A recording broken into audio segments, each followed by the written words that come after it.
चैतन्याय कृष्ण प्रेम प्रदायते कृष्णाय कृष्ण चैतन्य नाम्ने गौरत्विषे नमः। आजानुलम्बितभुजौ कनकावदातौ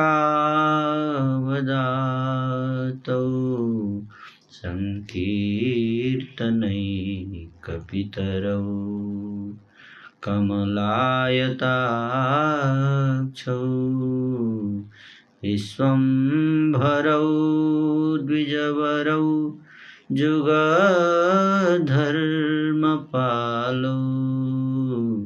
वन्दे जगत्प्रियकरौ करुणावतारौ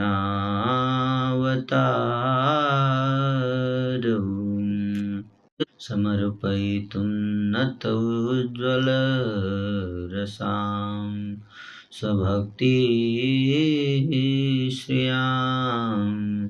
हरिपुरतसुन्दरदुति कदम्बसन्दीपित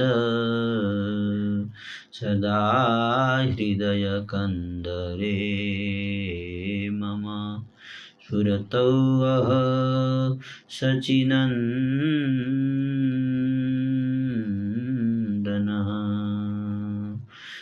वाञ्छाकल्पतरुभ्यश्च कृपासिन्धुभ्यैव च पतितानां पावनेभ्यो वैष्णवेभ्यो नमो नमः।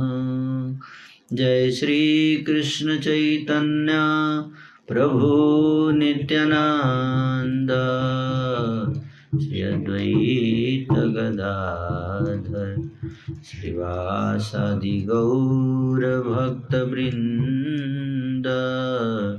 हरे कृष्णा कृष्णा कृष्णा हरे हरे हरे राम राम राम हरे हरे।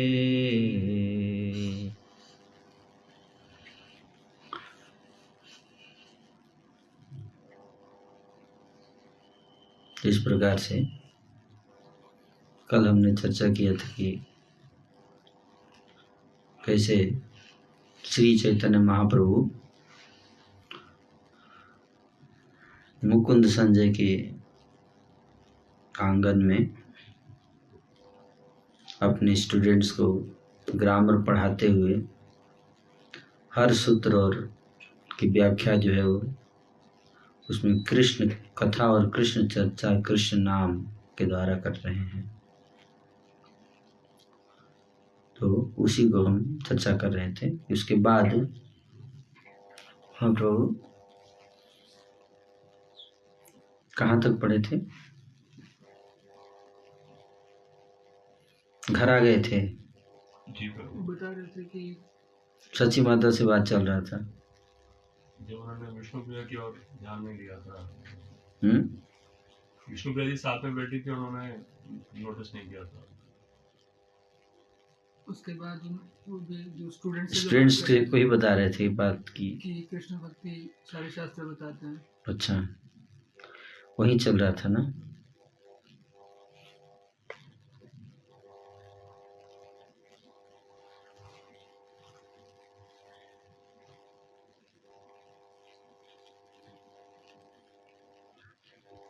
प्रभु बोले सर्वकाल सत्य कृष्ण नाम, सर्वशास्त्री कृष्ण बोलो ना बोलइयान। करता हरता पालयिता कृष्ण से ईश्वर, आज भव आदि जत कृष्णेर किंकर। कृष्णेर चरण छाड़ी जे आर बखाने, व्यर्थ जन्म जाए तार असत वचने। आगम वेदांत आदि जत दर्शन सर्वशास्त्र कहे कृष्ण पदे भक्ति दान। मुक्त सब अध्यापक कृष्ण रमाया छाड़िया कृष्ण भक्ति अन्य पथे जाय। करुणा सागर कृष्ण जगत जीवन सेवक वत्सल नंद गोपेर नंदन। हे न कृष्ण नामे जार नहीं रति मति पढ़िया वो सर्वशास्त्र ताहार दुर्गति। दरिद्र अधम जदि लय कृष्ण नाम सर्वदोष थाकिले जाई कृष्ण का। यही मत सकल शास्त्रेर अभिप्राय इहाते संदेह जार से दुख पाय। कृष्णेर भजन छाड़ी जे शास्त्र बखाने से अधम कभु शास्त्र मर्म नाही जाने। शास्त्रेर ना जाने मर्म अध्यापन करे गर्दभेर प्राय मात्र शास्त्र बही मारे। पढ़िया सुनिया लोक गेल छार खारे कृष्ण महोत्सव वंचित ताहारे। पूतना रे जी प्रभु करिला मुक्तिदान। हे न कृष्ण छाड़ी लोक करे अन्य ध्यान। अघासुर हे न पापी जे कैले मोचन। पुन सुखे छाड़े लोक ताहार कीर्तन। जे कृष्णेर नामे है जगत पवित्र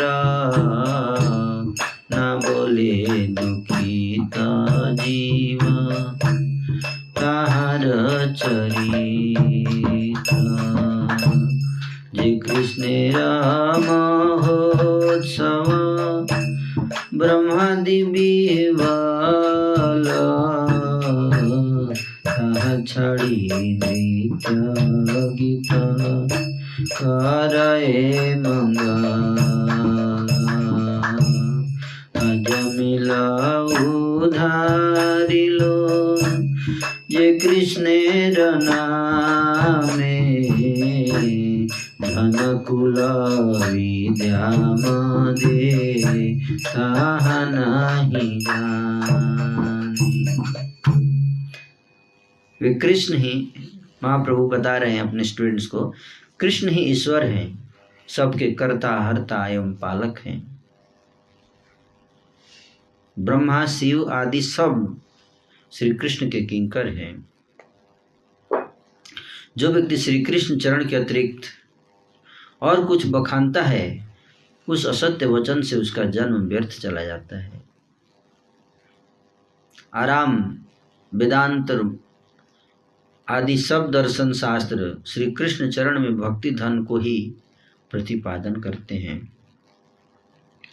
इसलिए जो कृष्ण की भक्ति को छोड़कर किसी दूसरे पथ में चल रहे हैं वे सारे अध्यापक गण श्री कृष्ण की माया से मोहित हैं। नंद नंदन श्री कृष्ण करुणा सागर हैं, जगत के जीवन हैं और भक्त वत्सल हैं। ऐसे श्री कृष्ण के नाम में जिसकी रति मति नहीं है, वह सब शास्त्र पढ़ करके भी दुर्गति को ही प्राप्त होता है। परंतु दरिद्र और अधम भी यदि कृष्ण नाम लेता है तो उसमें सब दोष होने पर भी वह श्री कृष्ण के धाम को चला जाता है। यह सब शास्त्रों का अभिप्राय है। इसमें जिसे संदेह है वही दुख पाता है। तो सारे शास्त्र जो हैं इस बात को प्रतिपादित करते हैं।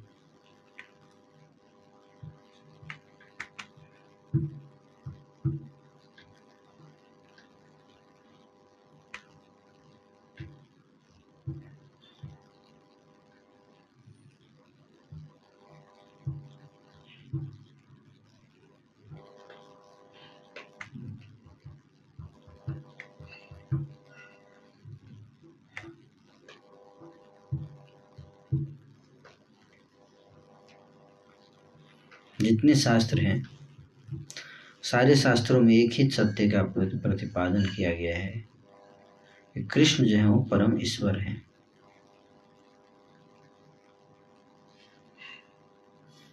कृष्ण परम ईश्वर है। तो उसी बात को यहाँ पर महाप्रभु बता रहे हैं कि अगर कोई व्यक्ति धर्म की व्याख्या कर रहा है, धर्म शास्त्रों की, और वो श्री कृष्ण की भक्ति के अलावा और कुछ बता रहा है, अगर श्री कृष्ण के नाम की महिमा, श्री कृष्ण की भक्ति के अतिरिक्त और कुछ अगर बता रहा है, तो फिर ऐसा समझना चाहिए कि वो उसका वचन असत्य है और वो अपना जीवन व्यर्थ में बिता रहा है ना, व्यर्थ में बिता रहा है। सारे जितने धर्म शास्त्र हैं सबका एक ही मत है, कृष्ण भक्ति सर्वप्रिय है और कृष्ण नाम कीर्तन सबसे श्रेष्ठ साधन है। लक्ष्य है क्या? कृष्ण प्रेम, और साधन क्या है? कृष्ण नाम। हरे कृष्ण कृष्ण कृष्ण हरे हरे, हरे राम राम राम हरे हरे। और कुछ नहीं। जीवन का लक्ष्य कृष्ण प्रेम, और तरीका क्या है? कृष्ण प्रेम प्राप्त करने का तरीका क्या है? कृष्ण नाम। और कुछ तरीका नहीं है। नास्ते व गतिरन्यथा। हरे नाम हरे नामेव केवलम, नास्ते व गतिरन्यथा। परम ईश्वर कौन है? महाप्रभु बताए कि श्री नंद नंदन श्री कृष्ण करुणा सागर हैं, और बाकी जो देवी देवता हैं, ब्रह्मा शिव आदि, ये सब उनके किंकर हैं। किंकर मतलब सेवक। तो जो अगर कोई व्यक्ति, महाप्रभु यहाँ बता रहे कि सब शास्त्र पढ़ चुका है, सब कुछ पढ़ चुका है, बहुत शास्त्र पढ़ा है, पुराण वेद सब पढ़ा है, लेकिन अगर उसको कृष्ण नाम में रति नहीं है, क्या कृष्ण नाम में रति नहीं है, तो समझना चाहिए कि उसका दुर्गति को ही प्राप्त होगा। वो सब जानते हुए भी उसको दुर्गति मिलेगी, सदगति नहीं। सदगति नहीं, दुर्गति। अब सब शास्त्र पढ़ा है, लेकिन ज्ञान खूब है, लेकिन नाम में रति नहीं है, नाम में रुचि नहीं है। और अगर कोई उस दूसरी तरफ अगर कोई व्यक्ति बहुत दरिद्र है, अधम भी है, पर अगर कृष्ण का नाम ले रहा है, तो हो सकता है कि सारे दोष हों उसके अंदर, फिर भी वो भगवान के धाम जाएगा। कहने का अर्थ है कि कृष्ण नाम लेना कितना महत्वपूर्ण है, कृष्ण नाम। ये बात बता रहे हैं ना। जो शास्त्र की व्याख्या श्री कृष्ण भजन के अतिरिक्त कुछ और करता है, वह अधम कभी भी शास्त्र के मर्म को नहीं जानता है। शास्त्र की व्याख्या कर रहा है ना, व्याख्या करके कृष्ण भजन के अतिरिक्त कुछ और बता रहा है जीवन का लक्ष्य या साधना, कुछ और बता रहा है। इसका मतलब क्या है कि वो शास्त्र के मर्म को नहीं जानता सही में। शास्त्र का मर्म क्या है? कृष्ण भजन करो। और बिना मर्म जाने जो शास्त्र पढ़ाता है वह गधा की तरह शास्त्र का बोझा ढोता हुआ मरता है। महाप्रभु बोले कि शास्त्र का मर्म नहीं जानता और शास्त्र पढ़ा रहा है, तो उसको क्या बोल रहे हैं महाप्रभु? किससे तुलना करें?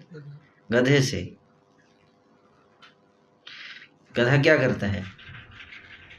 इतना बोझा उठाता है, लेकिन लास्ट में उसको क्या मिलता है? मृत्यु, है कि नहीं? उसी तरह से खूब शास्त्र किताब का बोझा उठाकर घूमता है, लेकिन जो एसेंस है, जो मर्म है, शास्त्रों का मर्म जो है, वो कृष्ण भजन अगर नहीं बताता है तो उसका सारा परिश्रम व्यर्थ है। लोग पढ़ लिख करके भी नष्ट भ्रष्ट हो रहे हैं। वे श्री कृष्ण महामहोत्सव से वंचित हैं। जिस प्रभु ने पुतना को भी मुक्ति दे दी, ऐसे श्री कृष्ण को छोड़कर लोग दूसरे का ध्यान करते हैं। जिन श्री कृष्ण ने अघासुर जैसे पापी का भी उद्धार कर दिया, उनका कीर्तन लोग क्यों छोड़ देते हैं? जिन श्री कृष्ण के नाम से ही जगत पवित्र हो जाता है, ये जीव दुखी होते हुए उनका नाम क्यों नहीं लेते?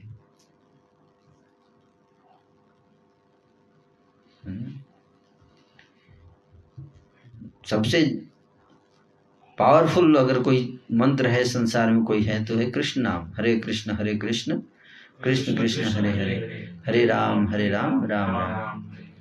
महाप्रभु करेंगी, फिर लोग क्यों नहीं लेते हैं नाम भगवान का? जिन श्री कृष्ण के महोत्सव में ब्रह्मा आदि देवगण भी विवल हो जाते हैं, लोग उसको छोड़कर नाच गान में मंगल समझते हैं। जिन श्री कृष्ण के प्रेम से अजामिल का उद्धार हो गया, लोग धन कुल और विद्या के मद में उस नाम को ही नहीं जानते। भगवान का नाम लेने से अजामिल जैसे पापी का उद्धार हो गया। नाम में इतनी शक्ति है, फिर भी लोग भगवान का नाम जप नहीं करते हैं, तो कितना बड़ा दुर्भाग्य है कि नहीं? हे भाइयों, सुनो मेरे सत्य वचन को। श्री कृष्ण के अमूल्य चरण कमल धन का भजन करो। जिन श्री चरणों की सेवा के लिए लक्ष्मी जी नित्य अभिलाषा करती हैं, और जिन श्री चरणों का सेवन करने से शिव जी शुद्ध दास हुए। कौन चरणों से? कृष्ण के। कृष्ण के चरण की सेवा करने से शिव जी क्या हुए? शुद्ध दास, शुद्ध भक्ति को प्राप्त हुए। जिन श्री चरणों से गंगा जी का प्रकट हुआ। हे भाइयों, उन चरण कमलों का दास क्यों नहीं बनते? देखो इस नवद्वीप में मैं देखता हूं कि इस नवद्वीप में किसकी शक्ति है जो मेरी इस व्याख्या को मेरे सामने आकर काट सके। बोले किसके अंदर शक्ति है तो आ जाए, मेरे से डिबेट करे, मैं स्थापित कर दूंगा कि इसके अतिरिक्त कोई श्रेष्ठ वस्तु नहीं है ना। महाप्रभु ऐसा बोले, है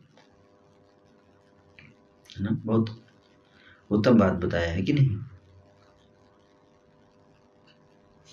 तो रियलिटी में ऐसा है ना कि इससे बढ़ के कुछ नहीं है। कृष्ण भक्ति के से बढ़ के कुछ नहीं है। परम सत्य है कृष्ण भक्ति, है ना। इस बात को सारे शास्त्र प्रमाणित करते हैं। देखो श्री विश्वंभर चंद्र परम ब्रह्म हैं, सब शब्दों के परम आश्रय हैं। वे जिस शब्द की जो भी व्याख्या करते हैं वही सत्य होती है। विद्यार्थी वृंद मोहित हुए, एक मन से सुन रहे हैं और प्रभु भी प्रेम में विह्वल होकर सत्य का बखान कर रहे हैं। सहज में ही प्रत्येक शब्द परम सत्य श्री कृष्ण को ही बताते हैं। अतः प्रभु ने जो ऐसी व्याख्या की तो कोई आश्चर्य नहीं। कुछ देर में श्री विश्वंभर को बाह्य ज्ञान हो आया और तब वे लज्जित होकर विद्यार्थियों से कुछ कहने लगे। तो पहले तो व्याख्या कर दिए, कृष्ण भक्ति से रिलेटेड व्याख्या सब कुछ। जैसे कोई व्यक्ति मान लीजिए कॉलेज में पढ़ा रहा है, कोई डिवोटी, और चैतन्य महाप्रभु की तरह कृष्ण प्रेम जागृत हो जाए, है ना। तो जब वो स्कूल में कॉलेज में जाएगा तो फिजिक्स की किताब खोलेगा तो जितने लॉ होंगे, ग्रेविटेशनल लॉ, सब लॉ में वो केवल कृष्ण कृष्ण बताएगा। तो क्या होगा, उसको निकाल दिया जाएगा ना इस कॉलेज से, है कि नहीं, ये रखेगा। तो महाप्रभु जो है सब कृष्ण के ऊपर डिस्कस कर दिए। फिर लास्ट में जब उनको तब थोड़ा सचेत हुए तो उनको थोड़ा, है ना, बाह्य ज्ञान हो गया तो लज्जित हो गए कि मैंने क्या क्या बता दिया, मैंने क्या क्या बता दिया, है ना। तो वे बोले, आज मैंने सूत्रों की कैसी व्याख्या की। विद्यार्थी सब बोले, हम तो कुछ समझे नहीं, सूत्र कुछ और बोल रहा है, आप पता नहीं क्या क्या बता दिए। हर जगह कृष्ण कृष्ण कृष्ण कृष्ण कृष्ण कृष्ण। आपने तो एक एक शब्द में ही कृष्ण का बखान कर दिया है। आपकी इस व्याख्या को समझने वाला यहाँ कोई पात्र नहीं है। तब विश्वंभर प्रभु हंसकर बोले, भाइयों सुनो, सब पोथी बांध लो, आज सारा पोथी बांध लो, आज चलो अब गंगा स्नान के लिए चलते हैं, हो गया पढ़ाई। प्रभु के वचन के अनुसार सबने पुस्तक बांध ली। श्री विश्वंभर के साथ गंगा स्नान को चले। प्रभु विश्वंभर गंगा जल में ऐसे क्रीड़ा कर रहे हैं जैसे समुद्र के बीच में पूर्ण चंद्रमा क्रीड़ा करता है। श्री विश्वंभर राय गंगा जल में विहार कर रहे हैं और नदियाँ के परम सुकृतिशाली जन सब देख रहे हैं। ब्रह्मा आदि भी जिस रूप के दर्शन की अभिलाषा करते हैं, ऐसे प्रभु विप्र रूप से जल में विहार कर रहे हैं। गंगा के घाट पर जितने लोग स्नान कर रहे हैं वे सब श्री गौरचंद्र के मुख की ओर देख रहे हैं। सब लोग आपस में कहते हैं, अरे वो माता पिता तो धन्य हैं कि जिनको इतने सुंदर पुत्र प्राप्त हुआ। प्रभु के स्पर्श से गंगा देवी भी उल्लास को प्राप्त हो रही हैं और आनंद में तरंगों को प्रकट करने लगी। भगवान नहा रहे तो उनके स्पर्श से गंगा जी में भी क्या होने लगा, तरंग ऊंचा उठने लगा। अनंत ब्रह्मांड जिनके चरण जुगल की सेवा करते हैं, वह गंगा देवी तरंगों के बहाने से नाच रही हैं। प्रभु के चारों ओर से घेर कर तरंगों के बीच से गंगा देवी अलक्षित रूप से प्रभु पर जल उछाल रही हैं। एक वेद ही इस लीला का मर्म जानते हैं। कालांतर में सब पुराणों में भी ये प्रकाशित होगी। बता रहे हैं कि बाद में इसको कथा को लिखा जाएगा पुराणों में भी। प्रभु विश्वंभर स्नान करके घर आए और विद्यार्थीगण अपने अपने घर को गए। घर आकर प्रभु ने वस्त्र बदल कर चरण धोए, फिर तुलसी जी पर जल चढ़ाया। तब यथाविधि श्री गोविंद पूजन करके दूसरे कमरे में भोजन के लिए जा बैठे। माता ने तुलसी मंजरी पड़ा हुआ सुंदर भात प्रभु के सन्मुख लाकर रखा। विश्वक्सेन भगवान को निवेदन करके अनंत ब्रह्मांडों के नाथ विश्वंभर प्रभु भोजन करने लगे।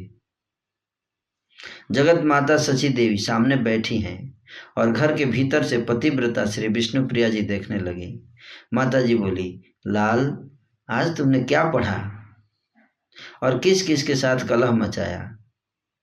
क्योंकि डेली पहले से पढ़ते थे ना, और कलह मचा के झगड़ा उगड़ा करते थे, थोड़ा उद्दंडता करते थे।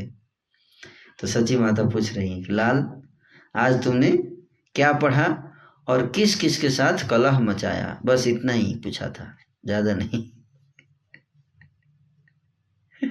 याद रखिएगा है क्या कि बस एक सेंटेंस यही था, लाल तुमने आज क्या पढ़ा और किस किस के साथ कलह मचाया। अब देखिए उत्तर सुनिए इसका, कितना अब उत्तर शुरू हो गया इसका। प्रभु बोले, सुनिएगा कितना कितना लंबा आंसर होगा। अब प्रभु बोले, आज मैंने कृष्ण नाम पढ़ा। क्या पढ़ा? कृष्ण नाम। गुण धाम श्री कृष्ण चरण कमल ही सत्य है। जैसे मान लीजिए कि कोई लड़का कॉलेज से घर आए और माँ पूछे कि बेटा आज क्या पढ़ा, तो बोले कि आज मैंने कृष्ण नाम पढ़ा। तो माँ घबरा जाएगी ना, पढ़ाई वढ़ाई नहीं कर रहा है, इसको नौकरी कृष्ण नाम से मिलेगा। महाप्रभु सत्य बोल रहे हैं ना, कह रहे गुण धाम श्री कृष्ण के चरण कमल ही सत्य है, श्री कृष्ण नाम सत्य है, श्री कृष्ण गुण सत्य है, श्री कृष्ण श्रवण कीर्तन सत्य है, और सत्य है श्री कृष्ण के सारे सेवक वृंद, और शास्त्र वही सत्य है नहीं। अन्यथा होने पर वह शास्त्र पाखंड ही है। क्या है? पाखंड है वो शास्त्र। जहाँ कृष्ण भक्ति का वर्णन नहीं जिस शास्त्र में, वो शास्त्र पाखंड ही है।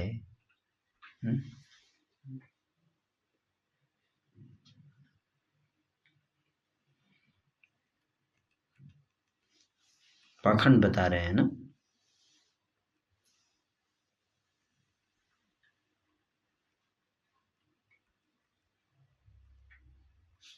तो देखिए,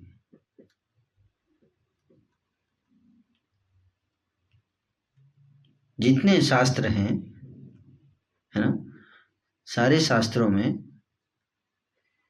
इस बात का वर्णन है ना। मत्स्य पुराण में लिखा गया कि सात्विकेषु च कल्पेषु महात्म्यम अधिकम हरे राजसेषु च महात्म्यम अधिकम ब्रह्मणो विदु तद्वद अग्नेश्च महात्म्यम तामसेषु शिवस्य च संकीर्णेषु सरस्वत्याः पितॄणां च निगद्यते। मत्स्य पुराण के अनुसार 3 प्रकार के पुराण हैं। पुराण, तमोगुणी पुराण, सतोगुणी पुराण और रजोगुणी पुराण। तो सतोगुणी पुराण में जो है वो भगवान कृष्ण की महिमा का गुणगान है। जो रजोगुणी पुराण है उनमें ब्रह्मा जी के महानता का गुणगान है, और जो तमोगुणी पुराण है उसमें अग्नि, शिव और दुर्गा, इन तीनों की महिमा का गुणगान किया गया है।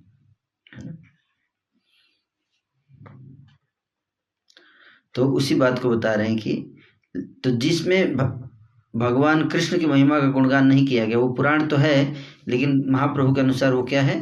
असत पुराण, सत्य पुराण नहीं है वो। उसको ज़्यादा वैल्यू नहीं देना चाहिए, है ना।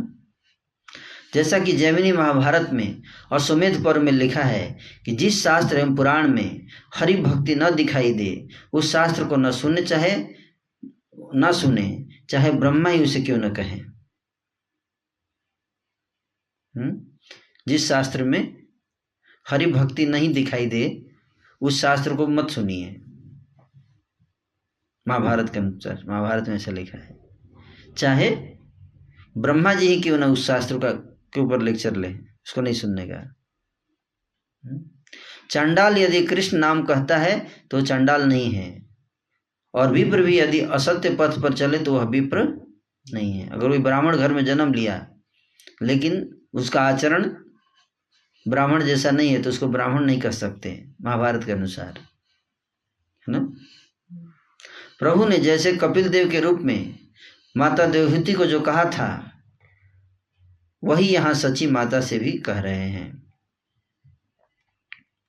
माता जी, चित्त लगाकर श्री कृष्ण भक्ति का प्रभाव सुनो। माँ, सर्वभाव से श्री कृष्ण में अनुराग करो। माँ को अपने बोल रहे हैं, है ना। अब माँ ने एक सेंटेंस केवल प्रश्न पूछा, देखिए अब कितना लंबा आंसर है, तो अभी आंसर चल रहा है उसका, है। माँ को बोल रहे हैं तुम भी क्या करो, श्री कृष्ण भजन में मन लगाओ। माँ तुम जान लो कि श्री कृष्ण के सेवक का कभी नाश नहीं है। श्री कृष्ण दास को देखकर काल चक्र भी डरता है। गर्भवास में, जन्म और मरण काल में जीव को जितना भी दुख होता है, माँ श्री कृष्ण सेवक को वे सारे दुख नहीं होते हैं। श्री कृष्ण जगत के पिता है। जो पिता को नहीं भजता है उस पितृद्रोही पातकी को जन्म जन्मांतर तक दुख भोगना पड़ता है। हे माता, जीव के जो परम गति श्री कृष्ण हैं, उनका भजन न करने से जो दुर्गति होती है वह सब चित्त देकर ध्यान से सुनो। वह जीव मर मर कर बार बार गर्भवास पाता है। उस समय उसके सारे शरीर में अपवित्र मल लिपटा रहता है। माता जो भी कड़वा खट्टा नमकीन वस्तु खाती है उसका रस जा जाकर उसके शरीर में लगता है, जिससे वह बड़ा कष्ट पाता है। गर्भ के समय जो बच्चा गर्भ में रहता है उसके कष्ट का वर्णन कर रहे हैं।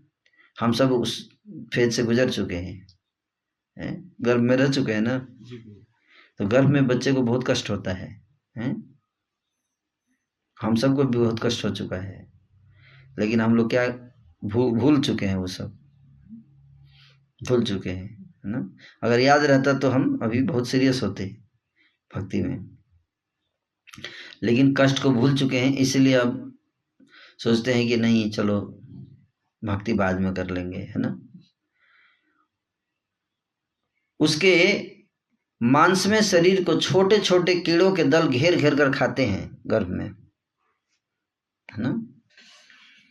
उन्हें हटाने की शक्ति उसमें नहीं होती, इसके कारण दंशन की दाह में वह जला करता है। गर्म पिंजरे की भीतर पड़ा हुआ वह हिल डुल भी नहीं सकता है। छोटा बच्चा गर्भ में तो कितना क्लोज्ड, एकदम इतने छोटे से जगह में उसको कितने महीने रहना पड़ता है, बहुत कष्ट का, है ना। तो कह रहे हैं कि फिर भी जो उसके प्राण बचे रहते हैं वह केवल प्रारब्ध भोग के लिए, मरता नहीं है, लेकिन इतना कष्ट के बावजूद मृत्यु नहीं आती है उसको गर्भ में। क्यों? क्योंकि उसको भोगना है जन्म लेकर प्रारब्ध को। किसी किसी पापी का तो जन्म भी नहीं हो पाता, उसके जन्म मरण दोनों गर्भ में ही बार बार होते रहते हैं। हे माता, कह रहे हैं कि कुछ कुछ तो जीव इतने पापी होते हैं कि उनका जन्म ही नहीं होता है, गर्भ में आते हैं और वहीं से खत्म हो जाते हैं, है ना। जन्म लेने का अवसर नहीं मिलता, फिर दोबारा आएंगे, फिर मर जाएंगे गर्भ से ही, हाँ जो भी हो, है ना। हे माता, जीव तत्व की गर्भ में स्थिति को चित्त देकर सुनो। गर्भ में जीव को 7वें महीने में ज्ञान हो जाता है ना। कितने महीने में? 7वें महीने में गर्भ में उसको ज्ञान हो जाता है, उसकी चेतना आ जाती है, उसको सुख दुख का फीलिंग एहसास होने लगता है। उस समय वह अपने पूर्व जन्म के कर्मों का स्मरण करके पश्चाताप करता है। उसको गर्भ में याद रहता है, पूर्व जन्म के कर्म याद आते हैं, पिछले जन्म में जो जो किया है, तो पश्चाताप करता है और लंबी लंबी सांसें लेता हुआ श्री कृष्ण की स्तुति करता है गर्भ में। गर्भ में क्या करता है? श्री कृष्ण की स्तुति करता है, हम सब ने किया है। क्या कहता है? हे कृष्ण, हे जगत जीवन, हे प्राणनाथ, रक्षा करो, यह जीव तुमको छोड़ और किसे अपना दुख कहे। हे प्रभु, जो कैद करता है वही छुड़ाता भी है। प्रभु, जो आप ही मरा हुआ है उस पर माया क्यों चलाते हो? कह रहे, क्या कहता है? जो आप ही मर गया है उसको माया क्यों चलाते, माया से क्यों मार रहे हैं आप? मैंने धन पुत्र आदि के मिथ्या सुख भोग में जन्म गंवा दिया, तुम्हारे अमूल्य चरण जुगल को भजा नहीं। जिन पुत्र आदि को मैंने अनेक अनेक अधर्म करके पाला पोसा था, मेरे उन कर्मों के फल स्वरूप वे सब न जाने कहाँ चले गए, मुझे छोड़ दिया। अब मैं अकेले हूँ, अब इस दुख से मुझे कौन छुड़ाए? इस समय तो तुम ही मेरे भाई बंधु हो, मेरा उद्धार करो। ऐसे प्रार्थना करता है कौन? शिशु गर्भ में। हम लोग भूतपूर्व शिशु हैं, है ना। अब मालूम हुआ, बोलता है अब मालूम हुआ कि सत्य तो एक तुम्हारे ही श्री चरण है प्रभु। हे प्रभु, हे कृष्ण रक्षा करो, मैंने तुम्हारी ही शरण ली है। तुम जैसे कल्पतरु प्रभु को छोड़ मैं प्रमत्त होकर असत पथ में भूला रहा, उसका यह दंड उचित ही है, पर दंड दे चुके। अब तो हे महाशय कृपा करो, कृपा यह करें कि, तो क्या कृपा करें, करे कृपा यह कीजिए कि मैं तुमको कभी न भूलूं। क्या, मैं तुमको कभी न भूलूं, ये कृपा दीजिए। चाहे कहीं भी जन्म लूं, चाहे कहीं मरूं, हे प्रभु, जिस स्थान पर तुम्हारे यश का प्रचार नहीं हो, जिस स्थान पर तुम्हारे यश का प्रचार नहीं होता है, और जहाँ वैष्णव जन नहीं हो, जहाँ पर तुम्हारे महामहोत्सव नहीं होते हैं, वह स्थान चाहे इंद्रलोक ही क्यों न हो, वह मुझे नहीं चाहिए। जैसा कि श्रीमद् भागवत के 5वें स्कंध में 19वें अध्याय के 24वें श्लोक में कहा है कि जहाँ पर वैकुंठ भगवान की कथा सुधा सरिता बहती न हो, और जहाँ पर उस कथामृत के आश्रित भक्त साधुजन नहीं हो, और जहाँ पर यज्ञेश्वर भगवान के यज्ञ महोत्सव आदि नहीं होते हो, वह स्थान इंद्रलोक होने पर भी निवास के योग्य नहीं है। हे प्रभु, यदि तुम्हारी स्मृति निरंतर बनी रहे तो यह गर्भवास का दुख भी मेरे लिए अच्छा है। हे प्रभु, अब तो ऐसी कृपा करो कि जहाँ पर तुम्हारे चरण कमलों का स्मरण नहीं रहे वहाँ मुझे मत फेंक देना। हे प्रभु, इस प्रकार के अनेक अनेक दुख मैंने करोड़ों जन्मों में पाया, वे सब मेरे कर्मों के ही फल थे। हे प्रभु, वे सब दुख और विपत्तियां भले ही बार बार पड़े, यदि तुम्हारी स्मृति बनी रहे तो यह स्मृति ही समस्त वेदों का सार है। हे कृष्ण, अब तो ऐसा करो कि मुझे अपनी कोई दासी का पुत्र बनाकर दास भाव देकर अपने चरणों के समीप रख लो।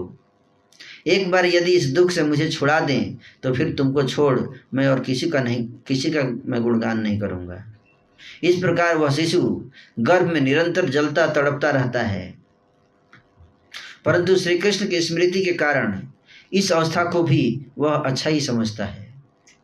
गर्भ में बहुत दुख होता है लेकिन फिर भी वो कहता है कि बहुत अच्छा है ये, क्योंकि एटलीस्ट दुख के समय कृष्ण की याद आ रही है।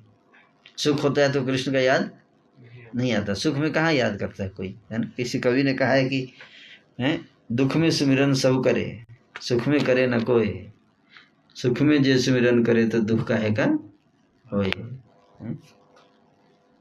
तो कहाँ सुख में लोग सुमिरन नहीं करते, स्मरण नहीं करते भगवान का ना, सुख में भूल जाते हैं, दुख में करते हैं। हे माता, तो कौन बोल रहा है ये सब? श्री चैतन्य महाप्रभु। कौन? श्री चैतन्य महाप्रभु। किसको बोल रहे हैं, क्यों बोल रहे हैं? कृष्ण की इम्पोर्टेंस बता। क्वेश्चन पूछा था, क्योंकि उन्होंने क्वेश्चन पूछ दिया था कि आज क्या पढ़ा है, केवल इतना ही पूछा था कि क्या पढ़ा है आज क्या क्या किससे कलह हुआ आज। तो ये सब क्यों बता रहे हैं इस प्रश्न के उत्तर में?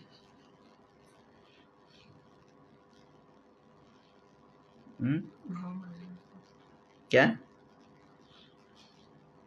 नहीं, मतलब ये समझाना चाह रहे हैं कि माँ तुम क्यों ये सब फालतू की चीज़ों के पीछे पागल हो, तुम ये सब मटेरियलिस्टिक पढ़ाई ये सब, अब वो सबसे ऊपर उठो, तुम भी बाहर निकलो ये सब से, ये सब माया है, मोह है ना, ये बताना चाह रहे हैं, है ना। समझे बात को? ऐसे बता रहे हैं। हे माता, और परंतु श्री कृष्ण की स्मृति के कारण वह इस अवस्था को भी अच्छा समझता है, गर्भ में भी अच्छा समझता है, और प्रभु की स्तुति के प्रभाव से गर्भ का दुख अनुभव नहीं करता है जीव, क्योंकि वो प्रभु का स्तुति करता है गर्भ में, इसलिए उसको गर्भ में रहते हुए भी दुख नहीं होता, अनुभव नहीं करता, इसलिए आराम से टाइम बीत जाता है गर्भ का, है ना। क्योंकि उस समय क्या करता है, भगवान का स्मरण करता है। हे माता, समय होने पर वह भूमि पर इच्छा न होते हुए भी गिर पड़ता है। वो चाहता है कि मैं बाहर न जाऊं, क्यों? मेरे को घर में ही रहने दो। पर प्रकृति के विधान के अनुसार उसको जबरदस्ती बाहर निकलना होता है। बाहर क्यों नहीं निकलना चाहता? कृष्ण का स्मरण हो जाए। हाँ, अभी कृष्ण का स्मरण, बाहर निकलते ही भूल जाऊंगा मैं, है ना, इसलिए बाहर नहीं निकलना चाहता है ना? सुखदेव जी तो 16 महीने बाहर, 16 साल बाहर नहीं आए, गर्भ में ही रह गए, है ना, जानते हैं ना? हैं? सुखदेव गोस्वामी 16 साल गर्भ में ही रह गए माता के, बाहर ही नहीं आ रहे थे। तो व्यासदेव जी जो है बड़े चिंतित हो गए कि बेटा बाहर क्यों नहीं आ रहा है, गर्भ 16 साल तक गर्भ रह जाए तो बहुत चिंता की बात है ना। तो भगवान कृष्ण के पास गए व्यास जी पूछने की, मेरा बेटा गर्भ से बाहर नहीं आ रहा है, क्यों नहीं आ रहा है? भगवान कृष्ण बोले कि आपका बेटा जो है ना, वो बाहर इसलिए नहीं आ रहा है कि वो डर रहा है कि बाहर आते ही माया पकड़ लेगी, इसलिए वो नहीं आ रहा है। व्यासदेव बोले कि तो क्या बाहर नहीं आएगा, अंदर ही रहेगा, इसका कोई उपाय नहीं है? तो भगवान बोले कि आप जाके उसको बोलिए कि भगवान कृष्ण ने कहा है कि मेरी माया तुमको नहीं पकड़ेगी, तो बाहर आ जाएगा। तो सुखदेव जी तो आए व्यासदेव, और उन्होंने सुखदेव जी के गर्भ में थे, उसको जोर से बोला कि भगवान ने कहा है कि आप माया नहीं पकड़ेगी, बाहर आ जाओ। इतना सुनते ही फटाक से गर्भ से बाहर आए, और आते ही घर छोड़ के भाग निकले, एक दिन रुके नहीं, आते ही सीधे गेट की तरफ भागे।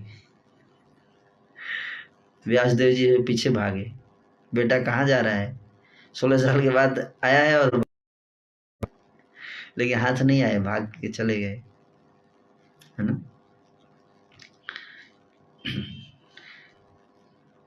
तो ही यहाँ बता रहे हैं कि उसकी इच्छा नहीं होती है बाहर आने की, फिर भी जबरदस्ती बाहर आता है। हे माता, ध्यान देकर जीव तत्व की स्थिति की बात सुनो। भूमि पर गिरते ही वह अचेत हो जाता है। कौन? शिशु। भूमि पर गिरते ही अचेत हो जाता है, बेहोश हो जाता है। आप देखते कोई बच्चा हंसते हुए जन्म लेता है, रोते हुए आता है, क्यों? बहुत पेनफुल एक्सपीरियंस है ये, ना। मूर्छा भंग होने पर वह लंबी लंबी सांसें लेने लगता है। वह दुख सागर में अपने को पड़ा हुआ पाता है, और पर अपना दुख किसी को कह नहीं सकता, कैसे शेयर करे? हे माता, श्री कृष्ण का सेवक जीव श्री कृष्ण की माया में पड़ श्री कृष्ण का भजन नहीं करता, इसी कारण ऐसा दुख पाता है। कुछ दिन बाद समय आने पर उस बच्चे की ज्ञान बुद्धि हो आती है। क्या हो जाती है? ज्ञान बुद्धि, थोड़ा दिमाग चलने लगता है। तब जो कृष्ण का भजन करने लगे वह भाग्यशाली है। तो कुछ तो भाग्यशाली होते तो ज्ञान बुद्धि आते हैं, क्या करते हैं? कृष्ण का भजन करने लगते हैं। लेकिन जो श्री कृष्ण को नहीं भज कर दुष्ट संग करता है, क्या करता है? दुष्ट संग, दुष्टों का संग में पड़ जाता है, तो फिर उस प्रकार गर्भवास में डूबकर दोबारा गर्भ में जाएगा, मृत्यु के बाद फिर से वही रिपीट होगा, है ना। जैसा कि श्रीमद् भागवत में कहा है कि जीव सन्मार्ग को पाकर के भी यदि शिष्णोदय प्रिय असत जनों का संग करता है तो वह पूर्ववत पुनः नरक में जा पड़ता है। श्री गोविंद चरण आराधना न करने वाले का अनायास मरण और सुखी जीवन कैसे हो सकता है? अनायास मरण और दुख रहित जीवन को तो श्री कृष्ण भजन स्मरण से ही होता है। अतः हे माता, साधु संग करते हुए श्री कृष्ण का भजन करो, मन में श्री कृष्ण का चिंतन करो और मुख से हरि बोलो। माँ, भक्तिहीन कर्म से कोई फल नहीं मिलता। भक्तिहीन कर्म वही है जिसमें औरों की हिंसा हो। इस प्रकार प्रभु कपिल देव के भाव में माता को शिक्षा दे रहे हैं। माता जी उन वाक्यों को सुनकर आनंद मग्न हो रही हैं। माता भी स्पेशल है क्या? स्पेशल माता है। जरूरी माँ ये सब सुनेगी तो, है ना। जैसे हमने देखा कुछ यूथ अगर जाकर अपने घर अपनी माँ को ये सब बता दे तो अगले दिन से मंदिर आना बंद। सब नहीं, कहाँ क्या जा रहा है इसको, यही सब सिखा रहे हैं तुमको। लेकिन यहाँ बता रहे हैं कि माता भी क्या है, आनंद में मग्न हो रही है। अब तो प्रभु क्या भोजन के समय, क्या शयन के समय, क्या जागृत अवस्था में, सब समय श्री कृष्ण को छोड़कर और कुछ कहते ही नहीं। कोई कुछ बात करता है तो आधे घंटे लेक्चर कृष्ण के ऊपर, कृष्ण कथा, कृष्ण कीर्तन, कृष्ण नाम की महिमा, कृष्ण भक्ति की महिमा बताने लगते हैं। यह बात आत्मीय जनों के मुख से भक्त लोगों ने भी सुनी, को जाके बता दिया कि अभी ये हाल है निमाई पंडित का, भक्तों को बता दिया। और सुनकर वे सब मन में विचार करने लगे, क्या निमाई के शरीर में श्री कृष्ण का प्रकाश हुआ है? लगता है कि निमाई के शरीर में कृष्ण ही प्रकट हो गए हैं, लगता है। अथवा क्या यह साधु संग का फल है? ये साधु संग ज्यादा कर लिया लगता है, इसलिए यह हाल हो गया इसका। या पूर्व संस्कार जागे हैं। 3 कारण बता रहे हैं। भगवान कृष्ण या तो घुस गए, या साधु संग ज्यादा कर लिया, या पहले के संस्कार जाग गए हैं। इस प्रकार मन में सब विचार करने लगे, परंतु सबकी चित्त वृत्तियां सुखमयी बन गई। महाप्रभु श्री विश्वम्भर का प्रकाश हो गया है, अतः भक्तों का दुख दूर हो गया और पाखंडियों का भी नाश हो गया ही समझो। महाप्रभु विश्वम्भर वैष्णव आवेश में जगत को निरंतर कृष्णमय देखने लगे। वे श्री कृष्ण नाम ही दिन रात सुनते हैं और मुख में निरंतर कृष्ण कृष्ण कहते हैं। दिन रात क्या कर रहे हैं?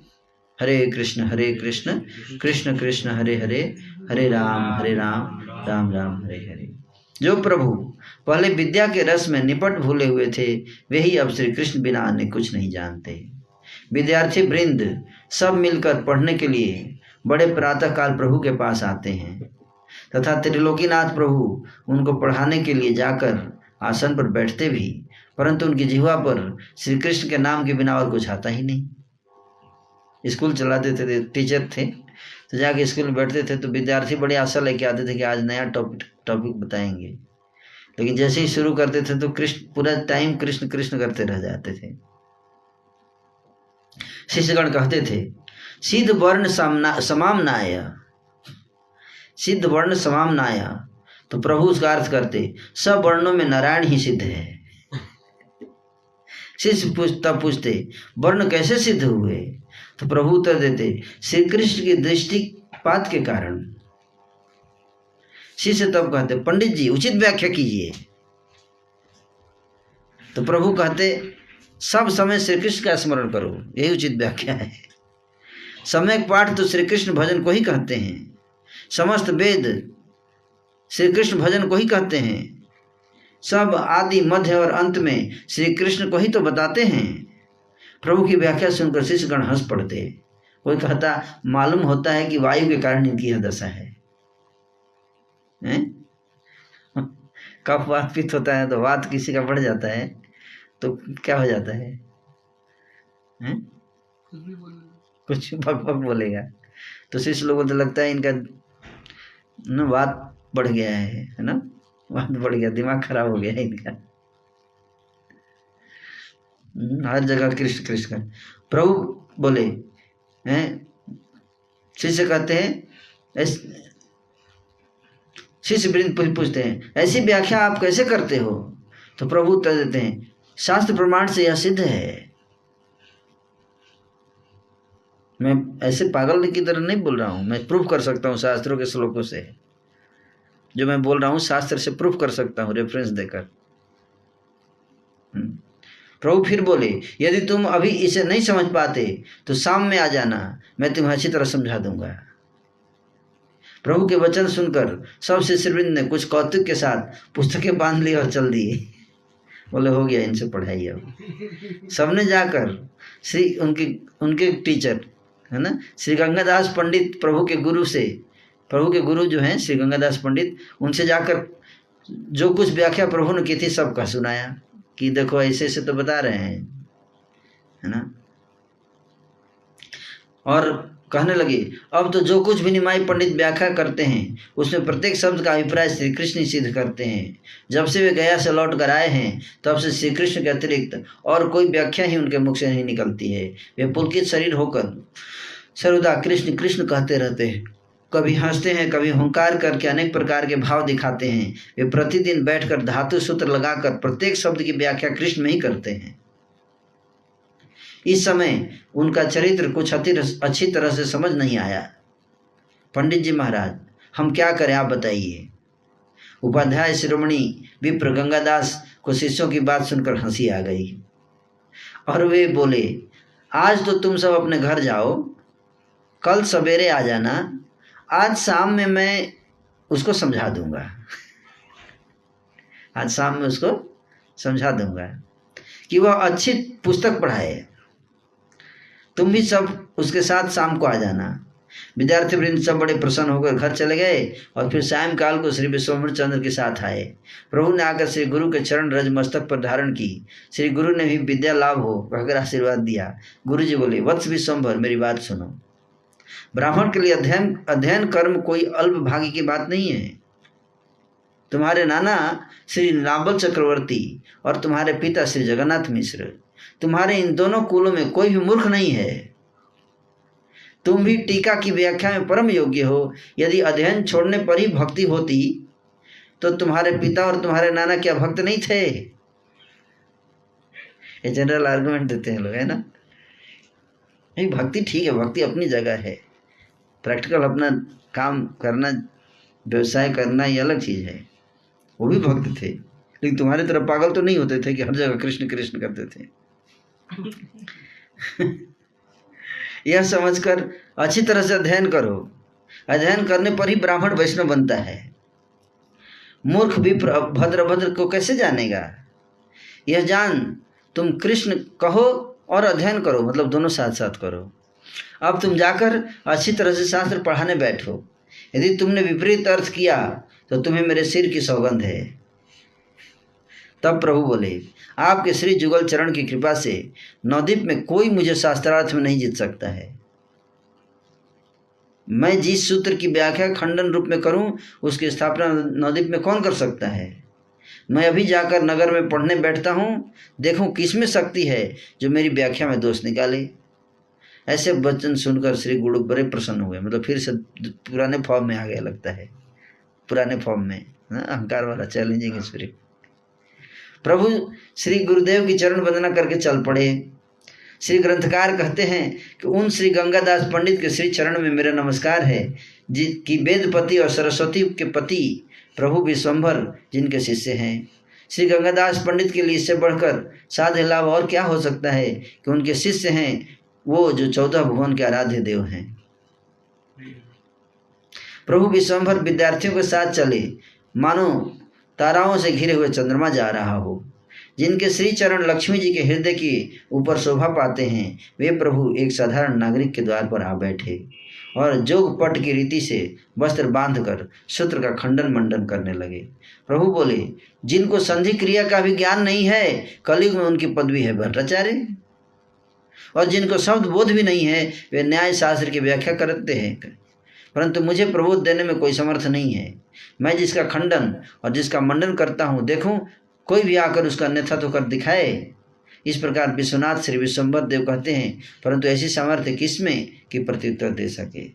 उस समय गंगा दर्शन के लिए जितने अध्यापक जा रहे थे, प्रभु के वचन सुन सुनकर उन सबका अहंकार चूर्ण हो गया। भला नवद्वीप में ऐसी किसमें शक्ति है जो प्रभु विश्वम्भर के सन्मुख अपना कोई सिद्धांत प्रतिपादन कर सके। इस प्रकार प्रभु विश्वम्भर आवेश में भरे हुए व्याख्या कर रहे हैं। 4 घड़ी रात बीत गई पर बंद ही नहीं होते। व्याख्या किए जा रहे हैं, अब कृष्ण वाला नहीं है ना, दिव्य व्याख्या कर रहे हैं। दैव योग से उसी समय एक घटना हो गई है ना। क्या घटना हुई? क्या घटना हुई? व्याकरण पढ़ा रहे हैं, अब कृष्ण भक्ति साइड हो गया है, अभी मैं व्याकरण पढ़ा रहा, तभी देखिए क्या होता है। दैवयोग से एक दूसरे नागरिक के घर पर एक महाभाग्यवान विप्रवर रहते थे। दरवाजे पे बैठ के एक्सप्लेन कर रहे थे व्याकरण, और सामने वाला जो घर था, सामने वाला घर था, वहाँ पे एक ब्राह्मण रहते थे, है ना। उनका नाम था रत्नगर्भ आचार्य। क्या? रत्नगर्भ आचार्य, है ना। वे प्रभु के पिताजी के संगी थे और एक ही गांव में दोनों जन्मे थे। उनके 3 पुत्र थे जो श्री कृष्ण के चरण कमल मकरंद से भी थे। पुत्रों के नाम थे कृष्णानंद, जीव और यदुनाथ, कविचंद्र। तो रत्नगर्भ आचार्य जी श्रीमद् भागवत के परम आदर करते थे। संजोगवश वे उस समय भागवत का एक श्लोक पढ़ रहे थे। क्या पढ़ रहे थे? भागवत का एक श्लोक पढ़ दिया उन्होंने। हाँ, तो बड़ा मुश्किल से तो व्याकरण पढ़ाना शुरू किए, और तभी वो भागवत का एक श्लोक पढ़ दिए। अब भागवत का एक श्लोक है, जैसे मान लीजिए कोई व्यक्ति शराब पीता है, कई सालों की आदत है उसको शराब पीने की। आज उसको किसी ने बोल दिया कि आज से मत नहीं पीना है, डॉक्टर ने बोल दिया, और उसने निर्णय किया कि नहीं पीऊँगा, और बड़ी मुश्किल से, है ना, बैठा है, तभी कोई सामने से आके शराब का बोतल रख दे। वही हाल है ना। तो क्या था श्लोक था कि यज्ञिक ब्राह्मणों की पत्नियां श्री कृष्ण का दर्शन कर रही हैं, है ना। कृष्ण श्रीमद् भागवत के में लीला है ना, ब्राह्मण की पत्नियों के द्वारा जो प्रार्थना हुई, उस श्लोक में बताया गया है कि श्याम उनका अंग है। क्या बताया गया? श्याम उनका अंग है, स्वर्ण वर्ण पीताम्बर पहने हुए हैं, गले में बनमाला है, शीश पर मोर मुकुट है, गेरु मनसिल आदि धातुओं से श्रीमुख रंजित हो रहा है, पत्र पुष्प दल से रचित मनोहर नटवर वेश है, एक हस्त संगी सखा के कंधे पर अर्पित है और दूसरा हस्त से कमल घुमा रहे हैं। इस स्टाइल में, भगवान के स्टाइल, एक हाथ जो है अपने एक सखा के कंधे पर है और दूसरे हाथ से ऐसे कमल घुमा रहे हैं, है ना। कानों में कमल के फूल झूम रहे हैं, कपोलों के अलके चुम रही है और मुख कमल से हंसी की किरणें छिटक रही हैं। भागवत के 23वें अध्याय का 10वें स्कंद 23वां अध्याय 22वां श्लोक। तो वो श्लोक बोल दिए। यह श्लोक भक्ति योग का वे विप्र बड़े आनंद से पढ़ रहे थे कि वह प्रभु के कानों में आ पड़ा, और जैसे ही वो श्लोक सुने, भक्ति के प्रभाव को सुनते ही प्रभु तुरंत ही मूर्छित होकर गिर पड़े, वहीं बेहोश हो गए, श्लोक सुन के बेहोश। विद्यार्थी वृंद सब बड़े ही विस्मित हो गए, सबको समझ ये क्या हो गया इनको। क्षण भर पीछे ही प्रभु को बाह्य ज्ञान हुआ। चेत होते ही प्रभु विश्वम्भर बोले बोलो बोलो बोलो बोलो। मतलब बोल रहे कि और श्लोक बोलो। किसको समझे, किसको बोल रहे हैं बोलो बोलो, बोले बोलो बोलो। यह कहते हुए पृथ्वी पर लोटपोट होने लगे। प्रभु के बोलो बोलो कहने पर विप्र और श्लोक पढ़ने लगे। तब तो मनोहर कृष्ण सुख का सागर उमड़ पड़ा। प्रभु के आंखों से अश्रु जल बहने लगे और पृथ्वी गीली हो गई। अश्रु कंप पुलक प्रभु के अंग में सब स्पष्ट रूप से प्रत्यक्ष हो रहे थे। विप्र श्रेष्ठ रत्नगर्भ आचार्य प्रभु को परम आनंद में देखकर भक्ति संबंधी श्लोकों को भक्तिपूर्वक और पढ़ने लगे। उनके भक्ति युक्त पाठ को देखकर प्रभु ने संतुष्ट होकर उनको अपना दिव्य आलिंगन प्रदान किया। श्री वैकुंठनाथ के आलिंगन को पाकर रत्नगर्भ आचार्य जी की देह उसी समय प्रेम से पूर्ण हो गई और वे प्रभु के श्री चरणों को पकड़कर रोने लगे। विप्र श्री चैतन्य चंद्र के प्रेम पास में बंद कर कैदी हो गए। वे प्रेम युक्त होकर बारंबार श्लोक पढ़ने लगे और प्रभु हुंकार कर करके बोलो बोलो और बोलो कहने लगे। यह दृश्य देखकर सब नागरिकों को बड़ा ही आश्चर्य हुआ और वे प्रभु को प्रणाम करने लगे। अंत में श्री गदाधर जी बोले, बस अब और मत पढ़ो। लेकिन श्लोक से ही समस्या हो रही है। तुम श्लोक पढ़ते जाओगे ये ऐसे लौटते रहेंगे। श्लोक बंद करो, मत पढ़ो। फिर सबने मिलकर प्रभु विश्वम्भर को पकड़ लिया। श्लोक का प्रभाव है। क्षण भर बाद श्री गौरा राय सचेत हुए। फिर क्या कहते हो, क्या कहते हो, क्या कहते हो, बस यही पूछते रहे, क्या कहते हो, क्या कहते हो, बार बार ऐसे बोल रहे हैं। अंत प्रभु कहने लगे, आज मैंने क्या कुछ चंचलता की। बाद में जब एक्सटर्नल कॉन्शियसनेस में आए तो शिष्य लोग पूछे, आज मैंने कुछ किया क्या? विद्यार्थी सब बोले, आप कृतार्थ हैं, हम क्या कह सकते हैं, हम में शक्ति ही कहाँ है कुछ कहने की। यह सुनकर प्रभु ने अपने स्वजनों का निवारण किया कि ऐसी स्तुति मत करो ना। रत्नगर्भाचार्य को बोला, ऐसा मत स्तुति किया करो ना। बाहर की सुध आने पर प्रभु ने अपने भाव को दबा लिया और सबके साथ गंगा दर्शन के लिए चल पड़े। जाकर श्री गंगा जी को नमस्कार किया, गंगा जल को सिर पर चढ़ाया और गोष्ठी समेत गंगा तट पर बैठ गए। जैसे गोपों से घिरे हुए नंद नंदन श्री कृष्ण ने श्री जमुना के तट पर नाना प्रकार का आनंद लूटा था, वैसे ही भक्तगण सहित सचिनंदन श्री विश्वम्भर श्री गंगा के तट पर श्री कृष्ण चर्चा का आनंद ले रहे हैं।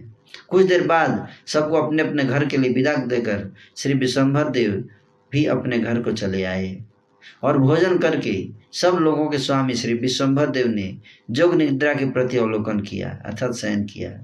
रात्रि व्यतीत हुई और विद्यार्थी वृंद फिर से आज उठे और पढ़ने के लिए पोथी खोल खोल कर बैठ गए। प्रभु भी गंगा स्नान करके झट आ गए और बैठकर पोथी पढ़ाने लगे। प्रभु के मुख से तो कृष्ण कृष्ण के अतिरिक्त और कुछ निकलता ही नहीं, अतः वे प्रत्येक शब्द का अर्थ कृष्ण भक्ति करने लगे। विद्यार्थियों ने पूछा, धातु किसका नाम है? तो प्रभु ने उत्तर दिया, श्री कृष्ण की शक्ति का। सुनो भाइयों, अब मैं धातु की व्याख्या करता हूँ, देखो किसमें शक्ति है जो इसका खंडन कर सके। जितने भी राजा आदि को तुम देखते हो कि जिनके बड़े सुंदर दिव्य कलेवर है, जो स्वर्ण अलंकारों से भूषित तथा चंदन सुगंध से चर्चित हैं, और जिनके लिए लोग कहते हैं कि यमराज और लक्ष्मी जिनकी आज्ञा पर चलते हैं, उनकी भी धातु के बिना जो दशा होती है उसे सुनो। बिना धातु के उन सब अंगों का सौंदर्य न जाने कहाँ चला जाता है। किसी को जलाकर भस्म कर देते हैं तो किसी को गाड़ कर छोड़ देते हैं। अतः सबकी देह में धातु रूप में श्री कृष्ण की शक्ति विराजित है। उसी के साथ सब स्नेह करते हैं और उसी को आदर भक्ति करते हैं। अध्यापक गण भ्रम के कारण इसे नहीं समझ पाते हैं। भाइयों, जरा मन से तो सोचो, यह बात है कि नहीं? इस समय हम जिनको नमस्कार करते और माननीय समझते हैं, धातु के चले जाने पर उन्हीं को छू लेने पर हम स्नान करते हैं। पूछा कि धातु क्या है ना? प्रश्न पूछा था कि धातु क्या? तो बताया धातु वही है जिससे मेन धातु तो वही आत्मा ही है। वो धातु निकल जाता है, जब तक धातु रहता है तो लोग प्रणाम करते हैं, और वो धातु अगर निकल जाता है तो लोग उस शरीर को छूने के बाद नहाने जाते हैं, है ना? तो धातु क्या है? आत्मा निकल जाती है ना? तो स्नान करने जाते हैं ना छू के। इसलिए किसी को तो जलाकर भस्म कर देते हैं तो किसी को गाड़ कर छोड़ देते हैं। बिना धातु के उनके सब अंगों का सौंदर्य न जाने कहाँ चला जाता है। किसी को जलाकर भस्म कर देते हैं तो किसी को गाड़ कर छोड़ देते हैं। अतः सबकी देह में धातु रूप में श्री कृष्ण की शक्ति ही विराजित है। उसी के साथ सब स्नेह करते हैं और उसकी आदर भक्ति करते हैं। इस प्रकार से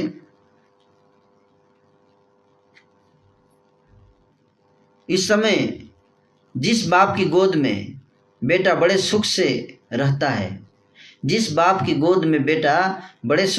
है, धातु के चले जाने पर वही बेटा उसी बाप के मुख में आग दे देता है।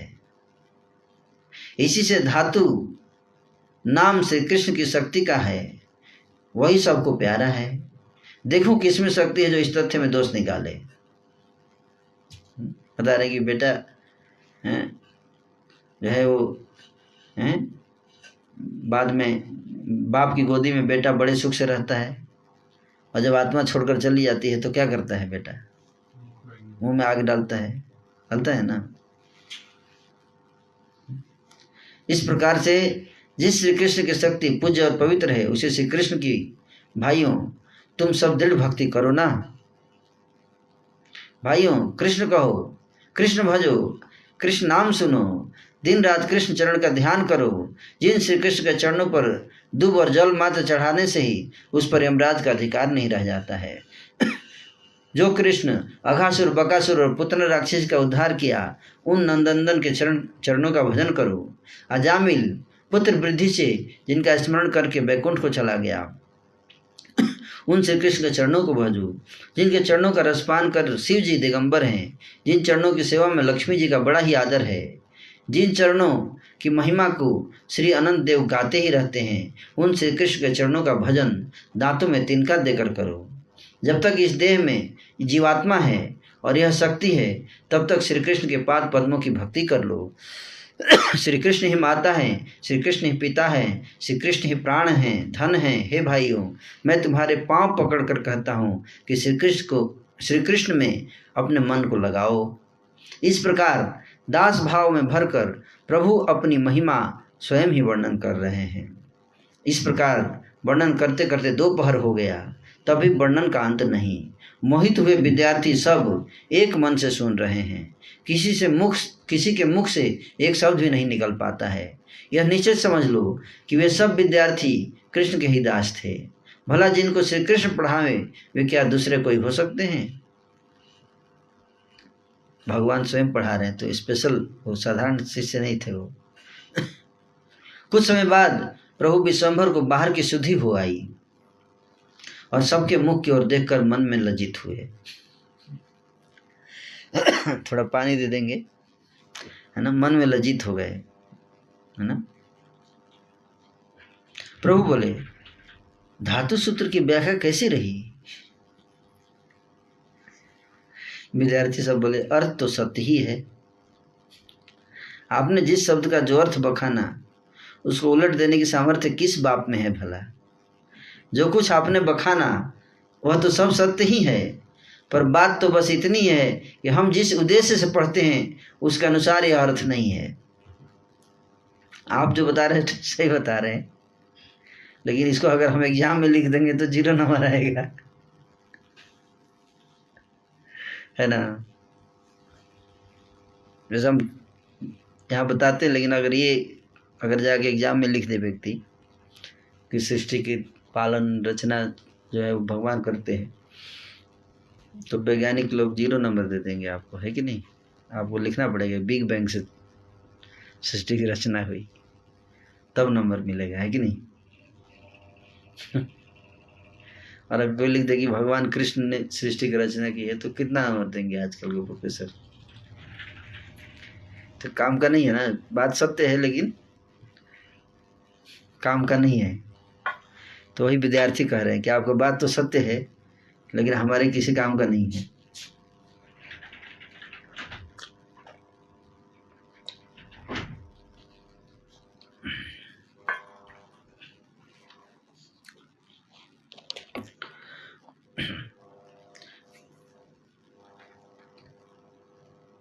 तब प्रभु बोले, तुम सब मुझे देखकर बताओ तो कि मुझे वायु ने तो कहीं नहीं विकल नहीं कर दिया। बोले, लगता है मेरा वायु बैलेंस खराब हो गया है, थोड़ा चेक करके बताओ ना। स्वयं बोल रहे। अच्छा, मैंने सूत्र की व्याख्या में कौन सी वृत्ति कही? शिष्य ने उत्तर दिया, केवल एक हरि नाम। आप तो सूत्र, वृत्ति, टीका सब में केवल कृष्ण को ही बखानते हैं। आपकी व्याख्या समझने वाला पात्र यहाँ कौन है भला? भक्ति के पद सुन लेने पर जो आपकी दशा हो जाती है, उसे तो आप मनुष्य से कदापि नहीं, मनुष्य जैसे नहीं लगते आप। प्रभु ने पूछा, तुम लोग मुझे किस रूप में देखते हो? तो विद्यार्थी ने उत्तर दिया, विलक्षण चमत्कार रूप में। आपके शरीर में जो कंप, अश्रु और पुलकावली प्रकट होते हैं, वे तो हमने और कहीं कभी नहीं देखे। कल जब आप नगर में एक ठौर पर बैठकर पुस्तक पढ़ा रहे थे तो उस समय एक विप्र श्रेष्ठ ने एक श्लोक पढ़ा था। भागवत के उस श्लोक को सुनते ही आप मूर्छित हो गए और शरीर में कहीं प्राण न रहा। हम तो सब विस्मित हो गए थे। फिर सचेत होकर आपने जो क्रंदन किया था उसे देखने से तो यही लगता था कि गंगा जी आकर आपके नेत्रों से मिल गई हैं। अंत में आपको जो कपकपी हुई उसमें 100 मनुष्य भी आपको पकड़कर स्थिर नहीं रख सके। 100 लोग मिलकर पकड़े हुए थे, फिर भी आप उनको है ना बाहर निकल जा रहे थे। चरण से लेकर मस्तक पर्यंत समस्त शरीर पुलकावली से छा गया था और आपकी गौर कांति लार स्वेद और धूल से ढक गई थी। आपके उस अपूर्व भाव को जिन जिन ने उस समय देखा सभी ने यही कहा कि यह पुरुष तो नारायण है। किसी ने यह भी कहा कि जो कृपा इन पर हुई है वह तो व्यासदेव, सुखदेव, नारद जी और प्रहलाद जी के ही योग्य है। सब लोगों ने मिलकर बड़ा जोर लगाकर आपको पकड़ रखा था। कुछ समय बाद आपको बाहर का ज्ञान हुआ था। यह सब वृतांत आप कुछ नहीं जानते हैं। और एक बात कहते हैं, ध्यान देकर सुनिए। 10 दिन से आप जितनी व्याख्या करते हैं उनमें प्रत्येक शब्द में आप कृष्ण भक्ति और कृष्ण नाम का ही बखान कर रहे हैं।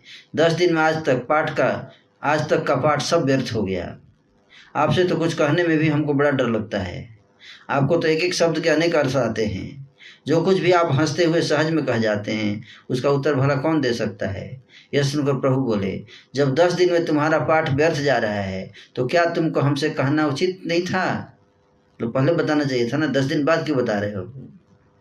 विद्यार्थी बोले, व्याख्या तो आपकी उचित ही है। सचमुच ही समस्त शास्त्रों का यथार्थ अभिप्राय तो श्री कृष्ण में ही है और सब शास्त्रों के पढ़ने पढ़ाने का सार भी यही है। फिर भी जो हम इस सार को ग्रहण नहीं कर सकते यह हमारा ही दोष है, आपका दोष नहीं है। हम आपको दोष कैसे दें, है ना? जिस मूल का बखान आप करते हो जानने योग्य तो वही एक वस्तु है, परंतु अपने कर्म दोष दुर्भाग्य के कारण हमारा चित्त उसमें नहीं लगता है। विद्यार्थियों के लिए श्री कृष्ण भक्ति की ही तो तुम सबकी अभिलाषाएं पूर्ण हो। तुम सब श्री कृष्ण के शरणागत बनो। तुम्हारे मुख श्री कृष्ण नाम से पूरित रहें। कानों से तुम निरंतर कृष्ण नाम सुनो और श्री कृष्ण ही तुम सबों का धन प्राण हो। जो पढ़ लिया सो पढ़ लिया, अब अधिक का प्रयोजन नहीं। बस अब तो हम सब मिलकर एक स्थान पर श्री कृष्ण कीर्तन करेंगे। श्री कृष्ण कृपा से तुमको सब शास्त्रों की स्फूर्ति हो। तुम तो सब मेरे जन्म जन्म के बंधु हो। प्रभु के अमृतमय वचनों को सुनकर शिष्यों के हृदय तत्काल ही परम आनंद में पूर्ण हो गए। मैं बोल रहे कि तुम लोग अब सब पढ़ाई उड़ाई छोड़ दो और मेरे साथ रहो और बैठ कर कीर्तन करते हैं, है ना? तुम लोगों को कुछ पता नहीं है तुम लोग कौन हो। तुम लोग जन्म जन्मांतर के मेरे फ्रेंड हो, साथी हो, है ना?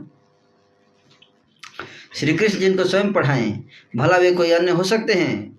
जिन लोगों ने प्रभु का वह विद्या विलास देखा उनके दर्शन से ही संसार के बंधन खुल जाते हैं। इस पापी का जन्म तब न हुआ है। वृंदावन दास ठाकुर जी कह रहे हैं कि मैं पापी था, कि मेरा जन्म उस समय नहीं, थोड़ा लेट गया मैं, है ना? कह रहे हैं इस पापी का जन्म तब न हुआ। कौन कह रहे? वृंदावन दास ठाकुर अपने बारे में बोल रहे हैं कि वो स्टूडेंट बड़े भाग्यशाली थे कि महाप्रभु के साथ ही पढ़ रहे थे और मैं पापी, मैं उस समय नहीं आया, थोड़ा लेट आया, है ना? हाय, मैं इस सुख के दर्शन से वंचित ही रहा। तथापि हे महाशय, यह कृपा कर दो कि वह विद्या विलास मेरे हृदय में बना रहे। वैकुंठनाथ ने नवद्वीप में छात्रों को पढ़ाया था, उसके चिन्ह आज भी सब नदियां में वर्तमान हैं। श्री चैतन्य चंद्र की लीला का कभी अंत नहीं है। वेद उसका केवल आविर्भाव और तिरोभाव ही कहते हैं। प्रभु का विद्या विलास यहाँ संपूर्ण हुआ। अब आगे नाम संकीर्तन का प्रकाश आरंभ हुआ। चारों ओर शिष्यों को गदगद होकर रोते देख प्रभु सदैव होकर बोले, भाइयों, इतने समय तक तो पढ़ाई लिखाई की, अब जी भर कर श्री कृष्ण का कीर्तन करो। तो शिष्य रोने लगे, है ना? जब बोले ना कि तुम लोग मेरे जन्म जन्म के साथी हो, है ना? तो ये सुनकर रोने लगे सारे शिष्य। तो बोले कि अब पढ़ाई बहुत कर लिया, अब छोड़ो ये सब, कृष्ण कीर्तन करते हैं। शिष्यगण बोले, संकीर्तन कैसा ना? पूछ रहे हैं कैसा संकीर्तन? तब प्रभु श्री सच्चिदानंद स्वयं उनको सिखाने लगे, है ना? स्वयं सिखा रहे हैं, है ना?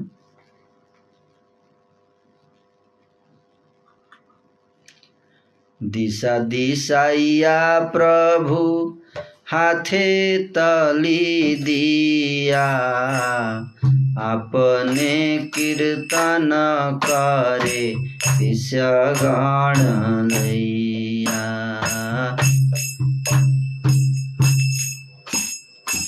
अपने कीर्तन नाथ करे कीर्तन, चौदी के बेड़िया गाय सब शिष्यगण। अभिष्ट हइया प्रभु निज नाम रसे, गड़ा गड़ी जाए प्रभु दुलाए आवेशे।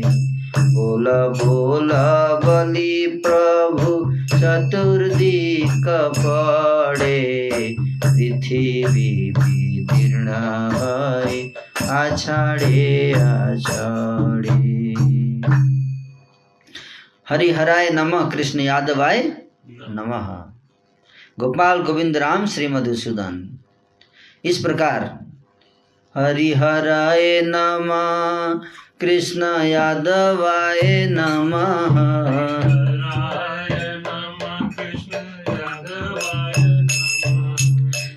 हरिहराय नमः कृष्ण यादवाय नमः।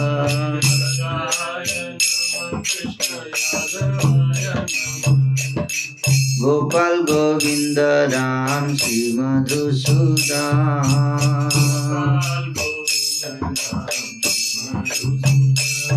गोपाल गोविंद राम श्री मधुसूदन।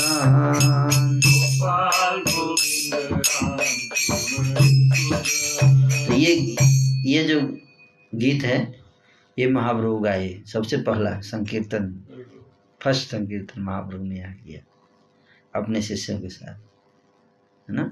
बोले ये श्लोक ये बार बार गाओ, और बोले इस प्रकार मार्ग बताकर प्रभु हाथों से ताली बजाते हुए शिष्यों को साथ लेकर कीर्तन करने लगे।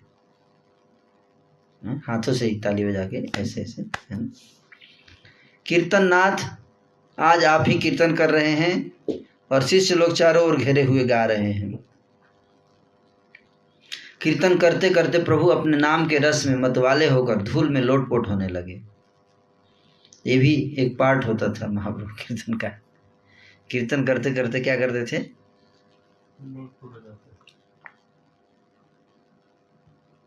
धूल में लौटने लगते थे राधा रानी के भाव में, है ना। बोलो बोलो कहते हुए प्रभु इधर से उधर चारों ओर गिरते पड़ते हैं। उनके पछाड़ पछाड़ कर गिरने पर पृथ्वी फटी सी जाती है। कोलाहल सुनकर सब नदिया निवासी दौड़े दौड़े प्रभु के घर आए। जितने पड़ोसी वैष्णव लोग थे कीर्तन सुनकर सब झटपट आ गए। पहली बार कीर्तन कर रहे हैं। प्रभु के आवेश भाव को देखकर सब भक्तों के मन में बड़ा ही आश्चर्य हुआ। सबके मन में बड़ा संतोष भी हुआ कि हाँ अब हुआ नदिया में कीर्तन। ऐसी दुर्लभ भक्ति भी संसार में है। इस भक्ति के दर्शन से आज नेत्र सफल हो गए। इस विश्वंभर में जहाँ पहले बहुत उदंडता थी, वही आज नारद आदिकों को भी दुर्लभ प्रेम दिखाई दे रहा है। यदि ऐसे उदंड में भी ऐसी भक्ति हो सकती है तो न जाने कृष्ण इच्छा से आगे क्या होगा। इतना उदंड आदमी में कृष्ण भक्ति हो गया तो बाकी आने वाले समय में क्या क्या होगा। शुरुआत हुई है अभी लीला तो, हिप्पी भी नाचेंगे बाद में, और क्या होगा।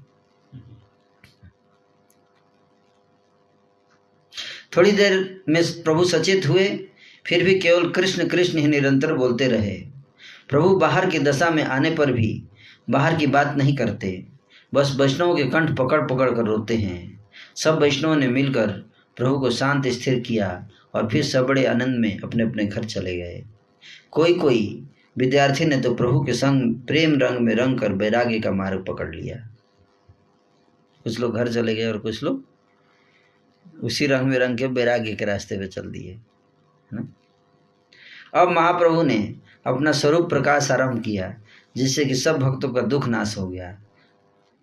सब भक्तों का दुख नाश हो गया। आरंभिला महाप्रभु आपन प्रकाश आरंभिला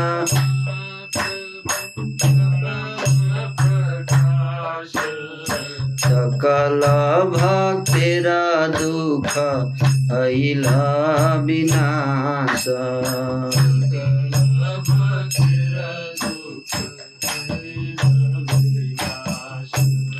श्री कृष्ण चैतन्य नित्यानंद चांद जान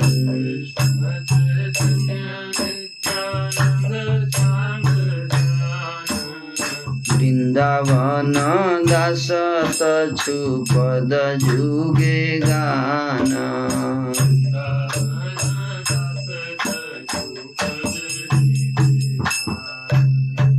इस प्रकार से प्रथम अध्याय जो है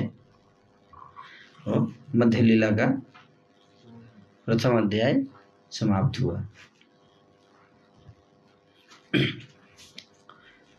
तो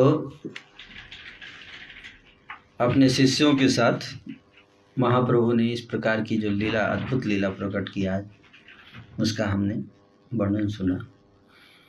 जय जय जगत मंगल गौर चंद्र दान देह हृदय तुम्हार पद द्वंद भक्त गोष्ठी सहित गौरांग जय जय सुनिले चैतन्य कथा भक्ति लभ्य है। ठाकुरेरा प्रेम देखी सर्वभक्त गण परम विस्मित हैल सभाकार मान। श्री चैतन्य महाप्रभु के अद्भुत प्रेम को देखकर जितने वैष्णव भक्त थे सबका मन विस्मित हो गया। परम संतोषे सभे अद्वैतेर स्थाने सभे कहिले न जात हैल दर्शन। सब जाके अद्वैत आचार्य के पास पहुंच गए और जो जो देख कर आए थे सब अद्वैत आचार्य जी को सुना रहे हैं। तथापि अद्वैत तत्व बुझन न जाय सेई क्षणे प्रकाशिया तखने लुकाए। भक्ति जोग प्रभावे अद्वैत महाबल अवतरी जाछे प्रभु जाने न सकल। भक्ति योग के प्रभाव से अद्वैत आचार्य जो हैं वो उनके पास बहुत शक्ति है, इसलिए सब वैष्णव जाकर बता रहे हैं, लेकिन वैष्णव को ये नहीं पता है कि अद्वैत आचार्य को पहले से ही सब कुछ पता है, उनको पहले से ही पता है। इसलिए कह रहे हैं कि अवतरी जाय छे प्रभु जाने न सकल। सब कुछ जानते हैं कि प्रभु ने अवतार लिया, इस बात को सब जानते हैं। कौन जानते हैं?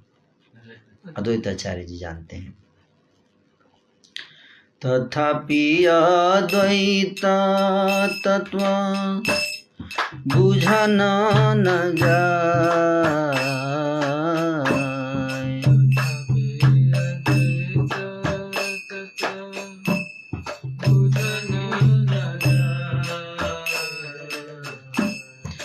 एहि क्षणे प्रकाशिया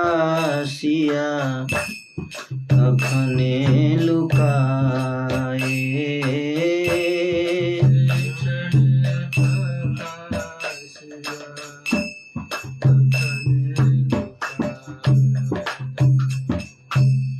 सुनिया द्वैत बड़ हर्ष हैल मने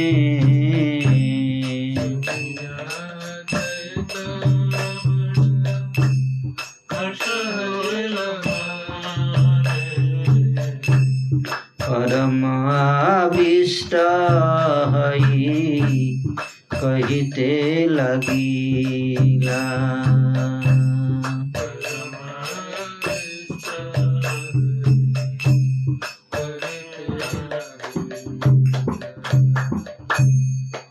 इस प्रकार से अद्वैत आचार्य जी के पास जब सारे भक्त पहुँचे, सब सुनाया, तो उन्होंने इस प्रकार से, सब कुछ उनको पता था, है ना, फिर भी उन्होंने सबको ऐसे नहीं समझने दिया कि उनको पता है ना, अपने अपने महिमा को छुपा रहे हैं, है ना। और ये बात सुनकर अद्वैत आचार्य को बहुत प्रसन्नता हुई, है ना, बहुत प्रसन्नता हुई, है ना। जैसे लगा कि ऐसे ऐसे एक्टिंग कर रहे हैं जैसे कि पहली बार पता चला है उनको, हालांकि उनको पहले से ही पता है, लेकिन ऐसे भगवान है ना, महाविष्णु के अवतार हैं अद्वैत आचार्य। अद्वैत आचार्य महाविष्णु और सदाशिव दोनों के मिक्स अवतार, है ना, मिक्स अवतार है, उनको पहले से ही पता है, लेकिन ऐसे दिखा रहे, इतने खुश हो गए जैसे पहली बार कोई आके सुनाया है उनको, है ना, लाइक दैट।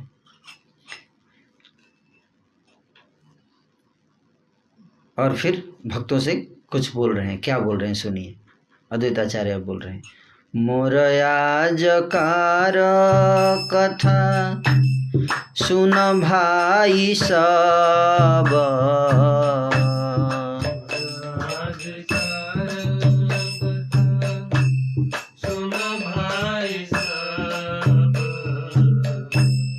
निशिते देखिलू आज कछु अनुभव,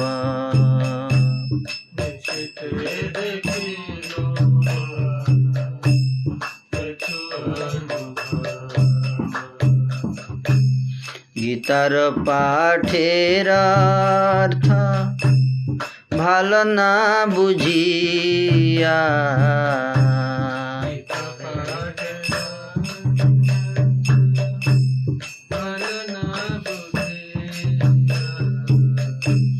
থাকিলা মো দুঃখ ভাব उपास करिया,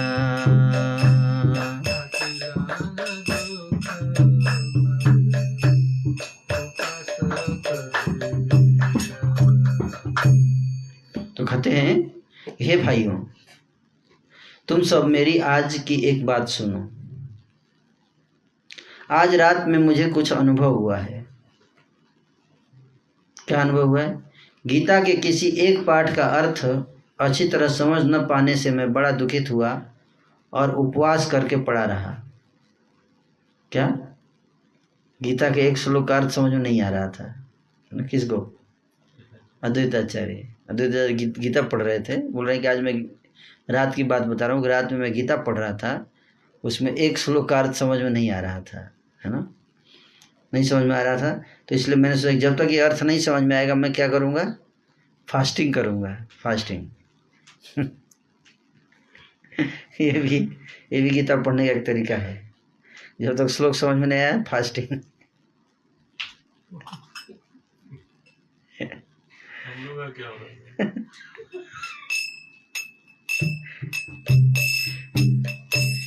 कथो रात्रि आमारे बोलाए एक जाना,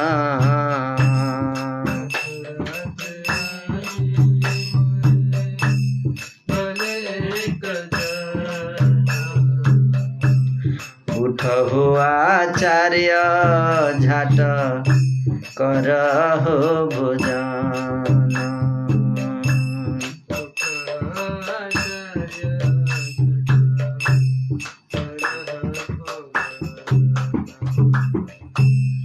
एई पाठ एई अर्थ कहिला तो मारे,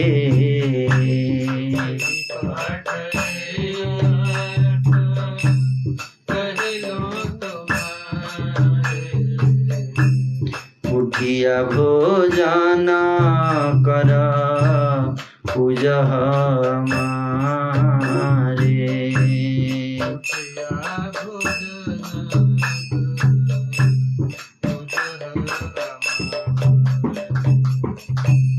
हार के ने दुख भाव पाइले सका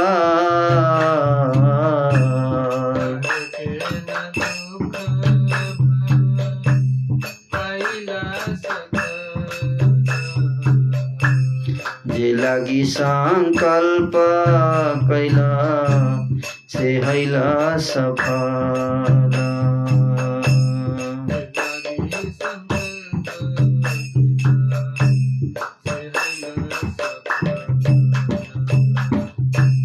जत उपवास कैले जत आराधना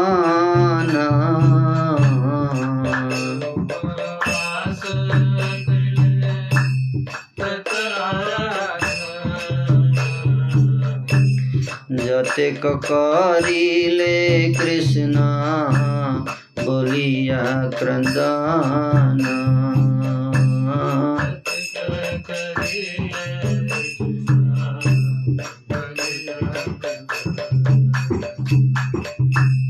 जानिते भुजा तुली प्रतिज्ञा करिला जानिते भुजा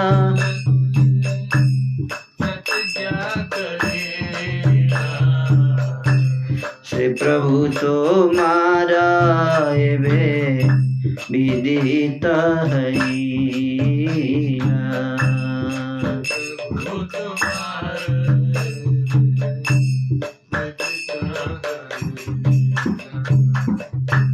सर्वदेशे हाई बेका कृष्णेर कीर्तन।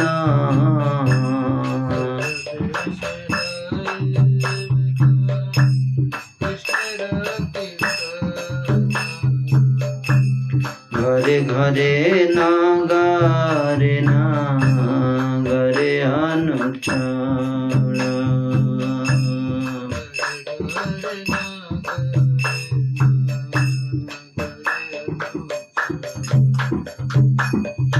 तो सपना में रात में क्या हुआ? फास्टिंग चल रहा था। फास्टिंग कुछ रात होने पर किसी ने मुझे यह कहा, आचार्य उठो और झट भोजन करो। अब किसने कहा ये तो पता नहीं, लेकिन किसी ने कहा ऐसा है। तो बोले नहीं, पहले अर्थ पता चलेगा तब। तो अर्थ भी बताया उसने। कहा उस पाठ का अर्थ यह है, यह मैंने तुम्हें बता दिया, अब उठकर भोजन करो, मेरी पूजा करो। व्यक्ति बोल रहा है यह बता दिया तुमको, तुम भोजन करो और उसके बाद मेरी पूजा करो। सब कुछ तो पा लिया, फिर अब क्यों दुख मानते हो? वो आदमी बोल रहा है क्या, सब कुछ तो पा लिया, अब क्यों दुख मानते हो? जिस कार्य के लिए तुमने संकल्प लिया था वो तो सफल हो गया। तुमने जितने उपवास किए, जितनी आराधना की और कृष्ण कृष्ण कहकर जितना क्रंदन किया, जिनको ले आने के लिए भुजा उठा उठा कर प्रतिज्ञा की, वही तुम्हारे प्रभु इस समय प्रकट हो गए हैं। अद्वैत आचार्य नहीं उपवास करते थे ना भगवान को अवतार के लिए, तो भगवान स्वयं उनको बता रहे हैं कि भगवान ने उनको बताया। अब सब देश में, नगर नगर में, घर घर में निरंतर श्री कृष्ण कीर्तन होगा। क्या होगा? श्री कृष्ण कीर्तन होगा। अब तुम्हारी कृपा से जगत के सभी प्राणी, ब्रह्मा आदि के भी दुर्लभ मूर्ति के दर्शन करेंगे। जो मूर्ति ब्रह्मा आदि को भी दुर्लभ है, उस भगवान की मूर्ति रूप का दर्शन सारे प्राणी करेंगे, जो ब्रह्मा को भी नहीं मिलता आसानी से। टिकट नहीं मिलता उनको भी, अपॉइंटमेंट। उसको भगवान सबको दर्शन देंगे। इसी श्रीवास के घर में सब वैष्णव जन ब्रह्मा आदि के भी दुर्लभ अनुभव को प्राप्त करेंगे। अब तुम भोजन करो, मैं भी जाता हूँ, फिर किसी भोजन के समय आऊँगा। इतने ही में मेरी आँख खुल गई तो क्या देखता हूँ, यही विश्वम्भर गौर मेरे देखते देखते अंतर्धान हो गया। मतलब कौन बोल रहा था? विश्वम्भर गौर ही बोल रहे थे, वही सपने में आए थे। भाइयों, श्री कृष्ण का रहस्य कुछ समझ में नहीं आता, न जाने वे किस रूप में किसके भीतर अपना प्रकाश करते हैं। विश्वरूप नामक इसके बड़े भाई पहले मेरे पास आकर गीता की व्याख्या किया करते थे। उस समय परम मधुर रूपवान यह बालक विश्वम्भर अपने भाई को बुलाने मेरे पास आया करता था। उस सुंदर बालक को देखकर चित्त मोहित हो जाता था और इसे भक्ति मिले कहकर मैं आशीर्वाद दिया करता था, है ना। वैसे भी वह ऊंचे कुल में बड़े आदमी का पुत्र है। श्री नीलांबर चक्रवर्ती का देवता है। वह आप भी सब गुणों से पूर्ण उत्तम पंडित है। उसकी श्री कृष्ण में भक्ति होनी उचित ही है। मैं उसकी यह बात सुनकर बड़ा सुखी हुआ। तुम सब लोग भी उसे तथास्तु कहकर आशीर्वाद दो। सब पर श्री कृष्ण की कृपा होए और यह सब संसार श्री कृष्ण नाम में मत्त हो जाए।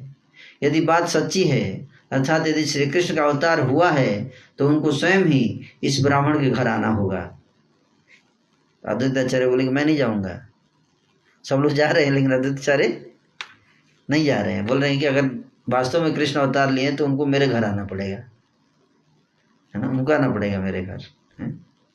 आनंद के मारे कहते कहते आनंद के मारे अद्वैत प्रभु जोर जोर से हुंकार करने लगे और सब वैष्णव लोग जय जयकार करने लगे। सबके मुख हरि बोल पुकारने लगे। इस प्रकार वहाँ हरिनाम संकीर्तन के रूप में श्री कृष्ण का अवतार हो गया। कोई बोले, निमाई पंडित के अच्छे होने पर हम बड़े आनंद से संकीर्तन किया करेंगे।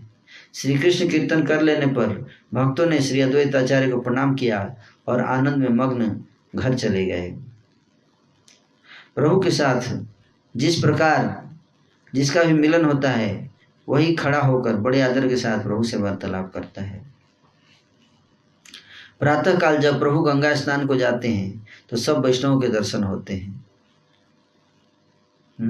क्या होता है? वैष्णव के दर्शन होते हैं। जब सुबह सुबह स्नान करने जाते हैं चैतन्य महाप्रभु, तो सारे वैष्णवों के दर्शन देते हैं।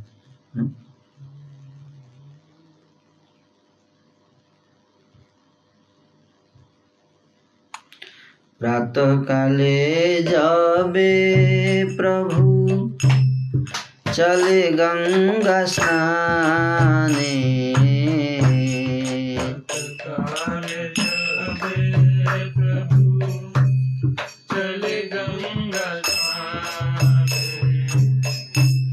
वैष्णव सबार संगे है दर्शने।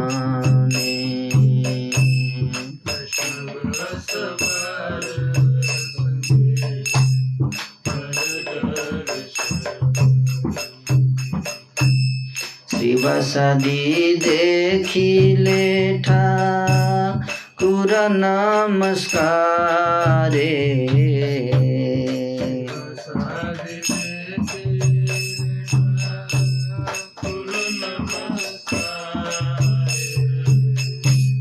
प्रीत हैया भक्त गण आशीर्वाद करे।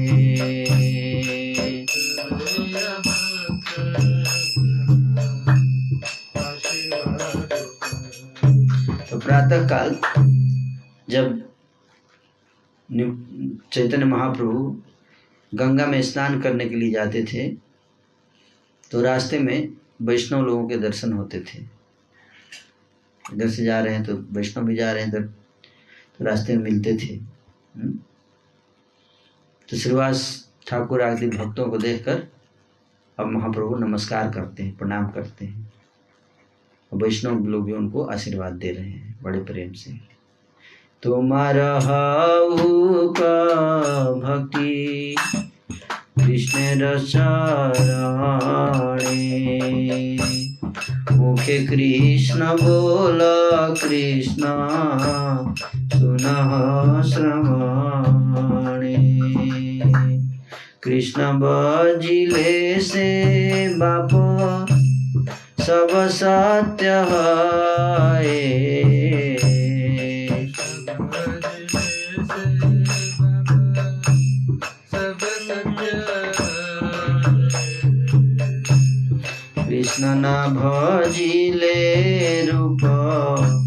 विद्या की छुनाए।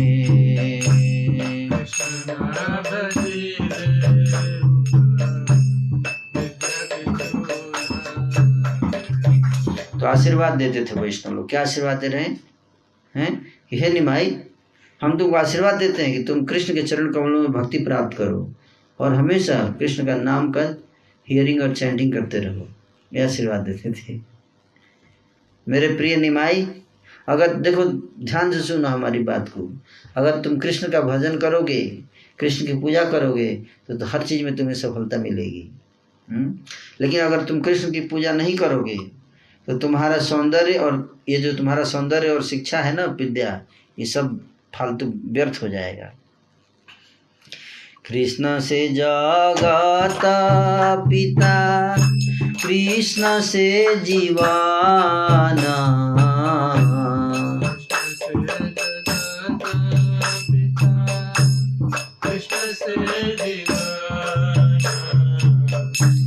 दृढ़ करी भज बाप कृष्णेर चरण।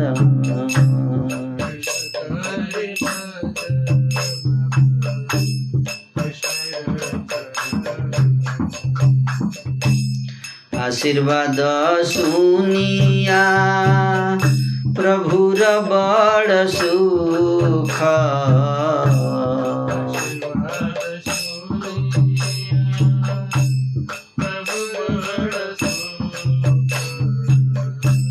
सबर चाहे ना प्रभु तुलिया श्रीमुख।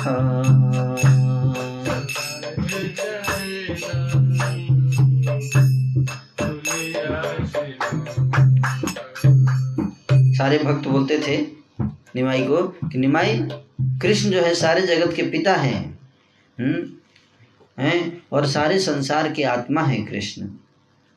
इसलिए मेरे भाई, तुम दृढ़ होकर कृष्ण के चरण कमलों का भजन करो, हैं, अपना समय बर्बाद मत करो, हैं। जब चैतन्य महाप्रभु आशीर्वाद सुनते थे वैष्णव का तो बड़ा सुख होता था हृदय में, है ना, बड़ा सुख होता था।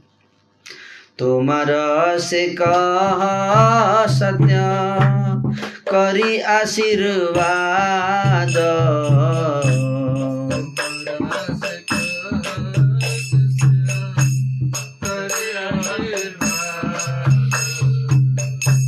तुमरा बाके ने आन करीबा प्रसाद।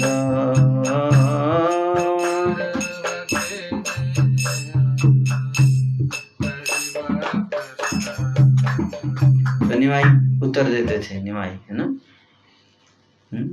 कि आप लोग जो हैं जो आशीर्वाद दे रहे हो, मुझे पक्का विश्वास है आप लोगों के आशीर्वाद में कि आपका आशीर्वाद कभी बेकार नहीं जाएगा, कभी बेकार नहीं जाएगा, है ना। क्योंकि और आप लोग छोटा मोटा आशीर्वाद देते भी नहीं, आपका आशीर्वाद पावरफुल होता है ना, पावरफुल आशीर्वाद होता है। तुमर से पार कृष्ण भजन दिवारे,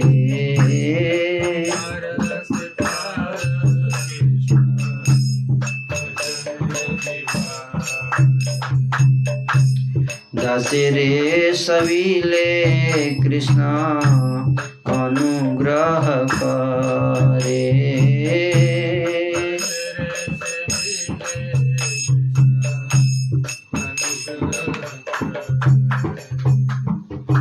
कहते थे कि अब आप लोग तो इतने पावरफुल वैष्णव हैं कि आपके आशीर्वाद से किसी को भी भक्ति आप दे सकते हैं। आपके अंदर इतनी क्षमता है ना? आप किसी को भी अपने आशीर्वाद से भक्ति दे सकते हैं। क्योंकि भगवान कृष्ण ऐसा कहते हैं कि उनकी कृपा उनके लिए सुलभ है जो मेरे भक्तों के भक्त हैं, मेरे भक्तों के सेवक हैं, उनके लिए कृपा सुलभ है।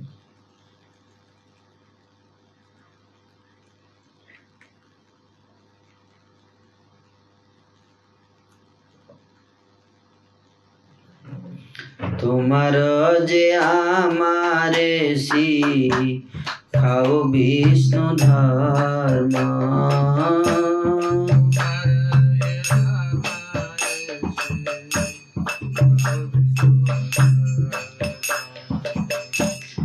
এই বুঝি আমার উত্তম আছে কর্ম।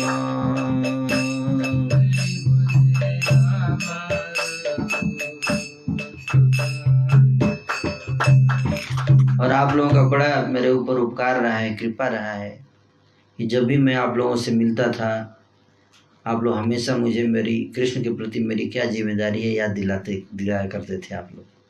मैं आप लोगों का बहुत ग्रैटिट्यूड एक्सप्रेस करना चाहता हूँ। आप लोग ऐसे बोल रहे हैं, आप लोगों के प्रति चरणों में मेरा बहुत आभार व्यक्त करना चाहता हूँ।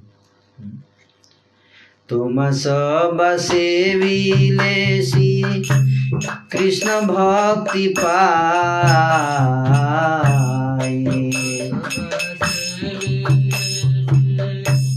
कृष्ण भक्ति हित बोली कारो पाए धरे से ठाई।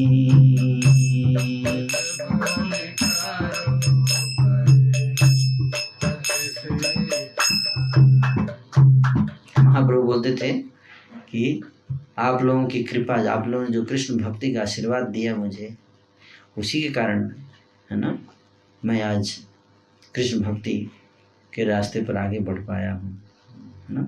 ऐसा बोल के श्रीवास आदि वैष्णव के चरण पकड़ लेते थे जाकर महाप्रभु। तो आज मैं यही विराम दूंगा।